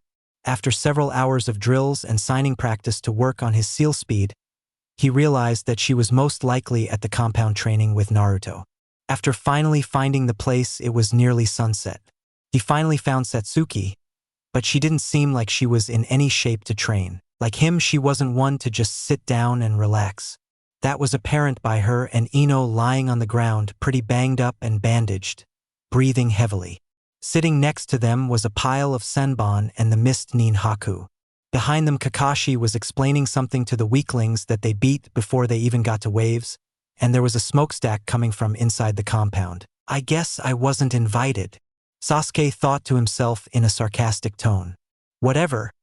It probably wasn't anything too extreme. "Sasuke, glad you finally decided to join us," Kakashi called to him when he finished his talk with the Mist Nin. "I came to see where Satsuki was. She didn't get back to the compound," Sasuke answered, bored. Hearing her name, Satsuki sat up to find Sasuke standing in front of her. "Oh, you finally made it. It's getting dark, but I'm sure you could get a spar in," she innocently replied. "Nah, I'll wait for tomorrow during our training time. I've been doing drills back at the compound," Sasuke responded, satisfying the group. "What are you guys doing training with these Mist Nin anyways?" He spat the last word with a touch of disdain. "Well, Haku is helping me with ice release, and Kakashi is helping Gozu and Meizu with their taijutsu, so they don't have to rely on those weird gauntlets," Satsuki replied simply as she stood up slowly, helping Ino sit upright. Haku was also helping Ino with her wind release. "So Kakashi is helping Nin from another village get stronger?" Sasuke questioned, shooting Kakashi an accusatory glare. To be fair, We aren't a part of the Mist Village anymore. Gozu corrected in an aggravated tone. If anything, we may end up being Leaf Shinobi depending on Zabuza. Meizu replied hesitantly. Sasuke, you must understand that at this point they are under our protection. Helping them with their skill is only natural in these circumstances. They are no longer our enemy, Kakashi explained as a commotion was heard in the compound. Maybe we should go check on them, Ino suggested as Satsuki and her helped each other towards the gate. Satsuki stopped at the gate as Ino made her way in. Naruto showed me us how to add people to the blood seal, but it's only a temporary thing, Satsuki said as she held out a paper seal. I just need a drop of blood from each of you for the seal, she finished as she held out the paper. Startled, Sasuke challenged Satsuki. You're letting them in the compound? That's not a good idea, he stated as the ex-Mist Nin paused to see the girl's response. Why not? It's only temporary, not to mention we have the entire village right next door and Kakashi. Besides, Zabuza's been in there with Naruto for hours, Satsuki finished. Sasuke looked like he was about to blow a fuse. Sasuke calmed himself as he began to try and put his newest training to use. They could easily steal something, not to mention there's no real need for them to go in anyways, he replied, confident in himself. Maybe if this were the Inuzuka compound, but Naruto has seals on everything. Plus, all they could really steal are basic jutsu books and training tools without us seeing them go into the actual building. Satsuki countered, stunning Sasuke. Plus, it's probably fair to say they could be concerned about Zabuza, so why not let them in? There was a clear difference in the level of logic being used. While Sasuke was using surface-level arguments, Satsuki was outmaneuvering him on everything without even trying. She was a natural speaker. Whatever, but don't expect me to trust them, Sasuke said as he verbally admitted defeat, walking into the compound past a confused Satsuki. As he made his way to the forge where Zabuza, a concerned Ino, and a weak Naruto were all gathered around. What could Zabuza have done to get Naruto like this? I've never seen him this weak, he thought as he quickly ran to Ino's side. After a closer inspection, Naruto was holding what looked to be a crude blade with tongs in a bucket of water. Naruto slowly removed the steaming metal from the water as he set the unfinished blade onto a cloth-covered table next to him. Naruto wasn't a master smith, but he understood that the rate he's making this blade is unnatural. It took him nearly a year to finish his first blade with the traditional method of craftsmanship. If he weren't a shinobi with access to various jutsu, it would have taken much longer. With this blade, however, the mystical nature of the material, combined with the power of the Nine Tails, has nearly increased the rate of construction drastically. At this rate, his new blade would be finished within the month. As Naruto turned to finish for the day, he was greeted by the rest of the group along with Sasuke standing behind him. Hey, how'd training go? Naruto said weakly as he fell to one knee. Easy boy. After a session like that, you're gonna need some time to regain your chakra, Zabuza commented as Ino and Satsuki quickly sat him up against a box of training equipment. I'm pretty impressed. I didn't expect you to make as much progress as you did. If I did that for a week, I could finish that blade in no time, Naruto began before being cut off by Ino before he could finish his thought. I don't think so. You nearly just killed yourself, she scolded, holding back her urge to smack the silver-haired boy. Calm down. I'll only be smithing for a few days out of the week so I can still train and rest. That way the blade should be done before the Chunin exams, Naruto explained, attempting to calm the blonde down. You better have somebody here watching you, so you don't go overboard, you stubborn. Don't worry, I'll have you, Zabuza, and more people that would be more than willing to stay here, Naruto stated as he looked around to see mixed expressions. I have an idea, Kakashi began, catching the attention of the group. I'll put in a request to make this Area Team 7's new training ground. That way we have more reason to come here. That's a great solution for you, but we still can't exactly do much about our situation, Zabuza countered, noting his lack of blade with a gesture with his thumb. Unfortunately, there isn't anything I can do about that. Senbon is one thing, but a legendary sword of the mist isn't going to fly, Kakashi explained, affirming Zabuza's concern. I feel that using this location to train would be beneficial to us, Haku explained to Zabuza. Even without our normal weaponry, improving our skills is only beneficial. I don't think he would agree with you, Zabuza stated, gesturing towards Sasuke, who was brooding near the back of the group. After hearing his name, he simply turned his head with disgust. Don't worry about him. He's like this with everyone, Satsuki teased, trying to lighten the mood. This only barely satisfied the group as Zabuza continued. Regardless if we stay here or not, it's getting dark. I'm going to head back to the prison cell they call an apartment. Zabuza finished as he began to leave. Come on, Haku, he emphasized as he reached the gate. If the conditions are so poor, why not stay here? Naruto offered as he stood up on his own. We have plenty of space in the compound. No, I don't trust you. The only reason I taught you how to make that blade is because I owed you for your sword, and for not killing us. As of now, don't expect me to come back unless it has to do with the blade. He finished as he made his way back. The demon brothers reluctantly followed their boss. However, Haku stayed. These rooms, how large are they? She asked, catching the remaining shinobi off guard. Double the size of those crappy apartments they stuck you in. Naruto answered calmly. I think I will accept your offer. It would make things much more efficient. Haku answered methodically as she began to walk towards the gate. And comfortable? Kakashi, perhaps you should escort our group back to the apartments. I will bring my belongings with me tomorrow. Haku finished as she left, followed by a satisfied Kakashi. All right, let's get going then. I expect you kids to get heading home as well. Kakashi began before looking at the state Naruto was in. Except you, Naruto. It's probably better if you stayed here tonight. As Kakashi left, Naruto was helped by Sasuke to the door of the compound. You're really reckless letting those mist neen around here, he stated as Ino opened the door for the two while Satsuki turned off and covered up the forge. Maybe, but based on today, I think we can at least trust Haku, he pointed out as they made their way to the bedrooms. Stopping at the first door, Ino and Sasuke guided Naruto into the bed. I'm gonna stay in the room across him tonight, just in case something happens, he'll have someone around, Ino stated as she covered Naruto with a blanket. Could you guys stop at my house to let my parents know? She asked, hoping he would agree. Sure, but don't expect me to stop them if they decide to come get you. Sasuke shrugged as he left the room, most likely to grab Satsuki and head back to their home, leaving the pair at the compound. Kagami Uchiha walked down a worn dirt path. As he made his way away from the village, he was deeply concerned. It had been a day since he had left the village, and he was nearly halfway out of Fire Country. Seeing as it was now dark, he began setting up his camp for the night. As he pitched his tent and lit a fire, he put on a pot of tea. As he waited for the tea to boil, he pulled out 2 cups. It took you long enough to catch up, he said to seemingly no one.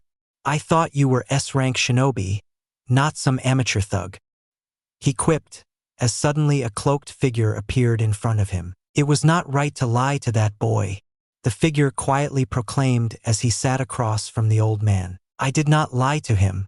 I simply omitted some truth, the old man said as he poured the tea into the cups, handing one to the cloaked man. You chose some of your words poorly. You know that the likelihood of your return to the leaf is low. The cloaked man continued as he accepted the tea from the older man. I'm quite aware. My connection to our agents as their handler is damning to my case. But considering only you and the elders know of that fact, and additionally you are a part of an organization that they are unaware of, I would say that running into Naruto isn't impossible. Kagami explained as he took a slow sip of his tea. The organization.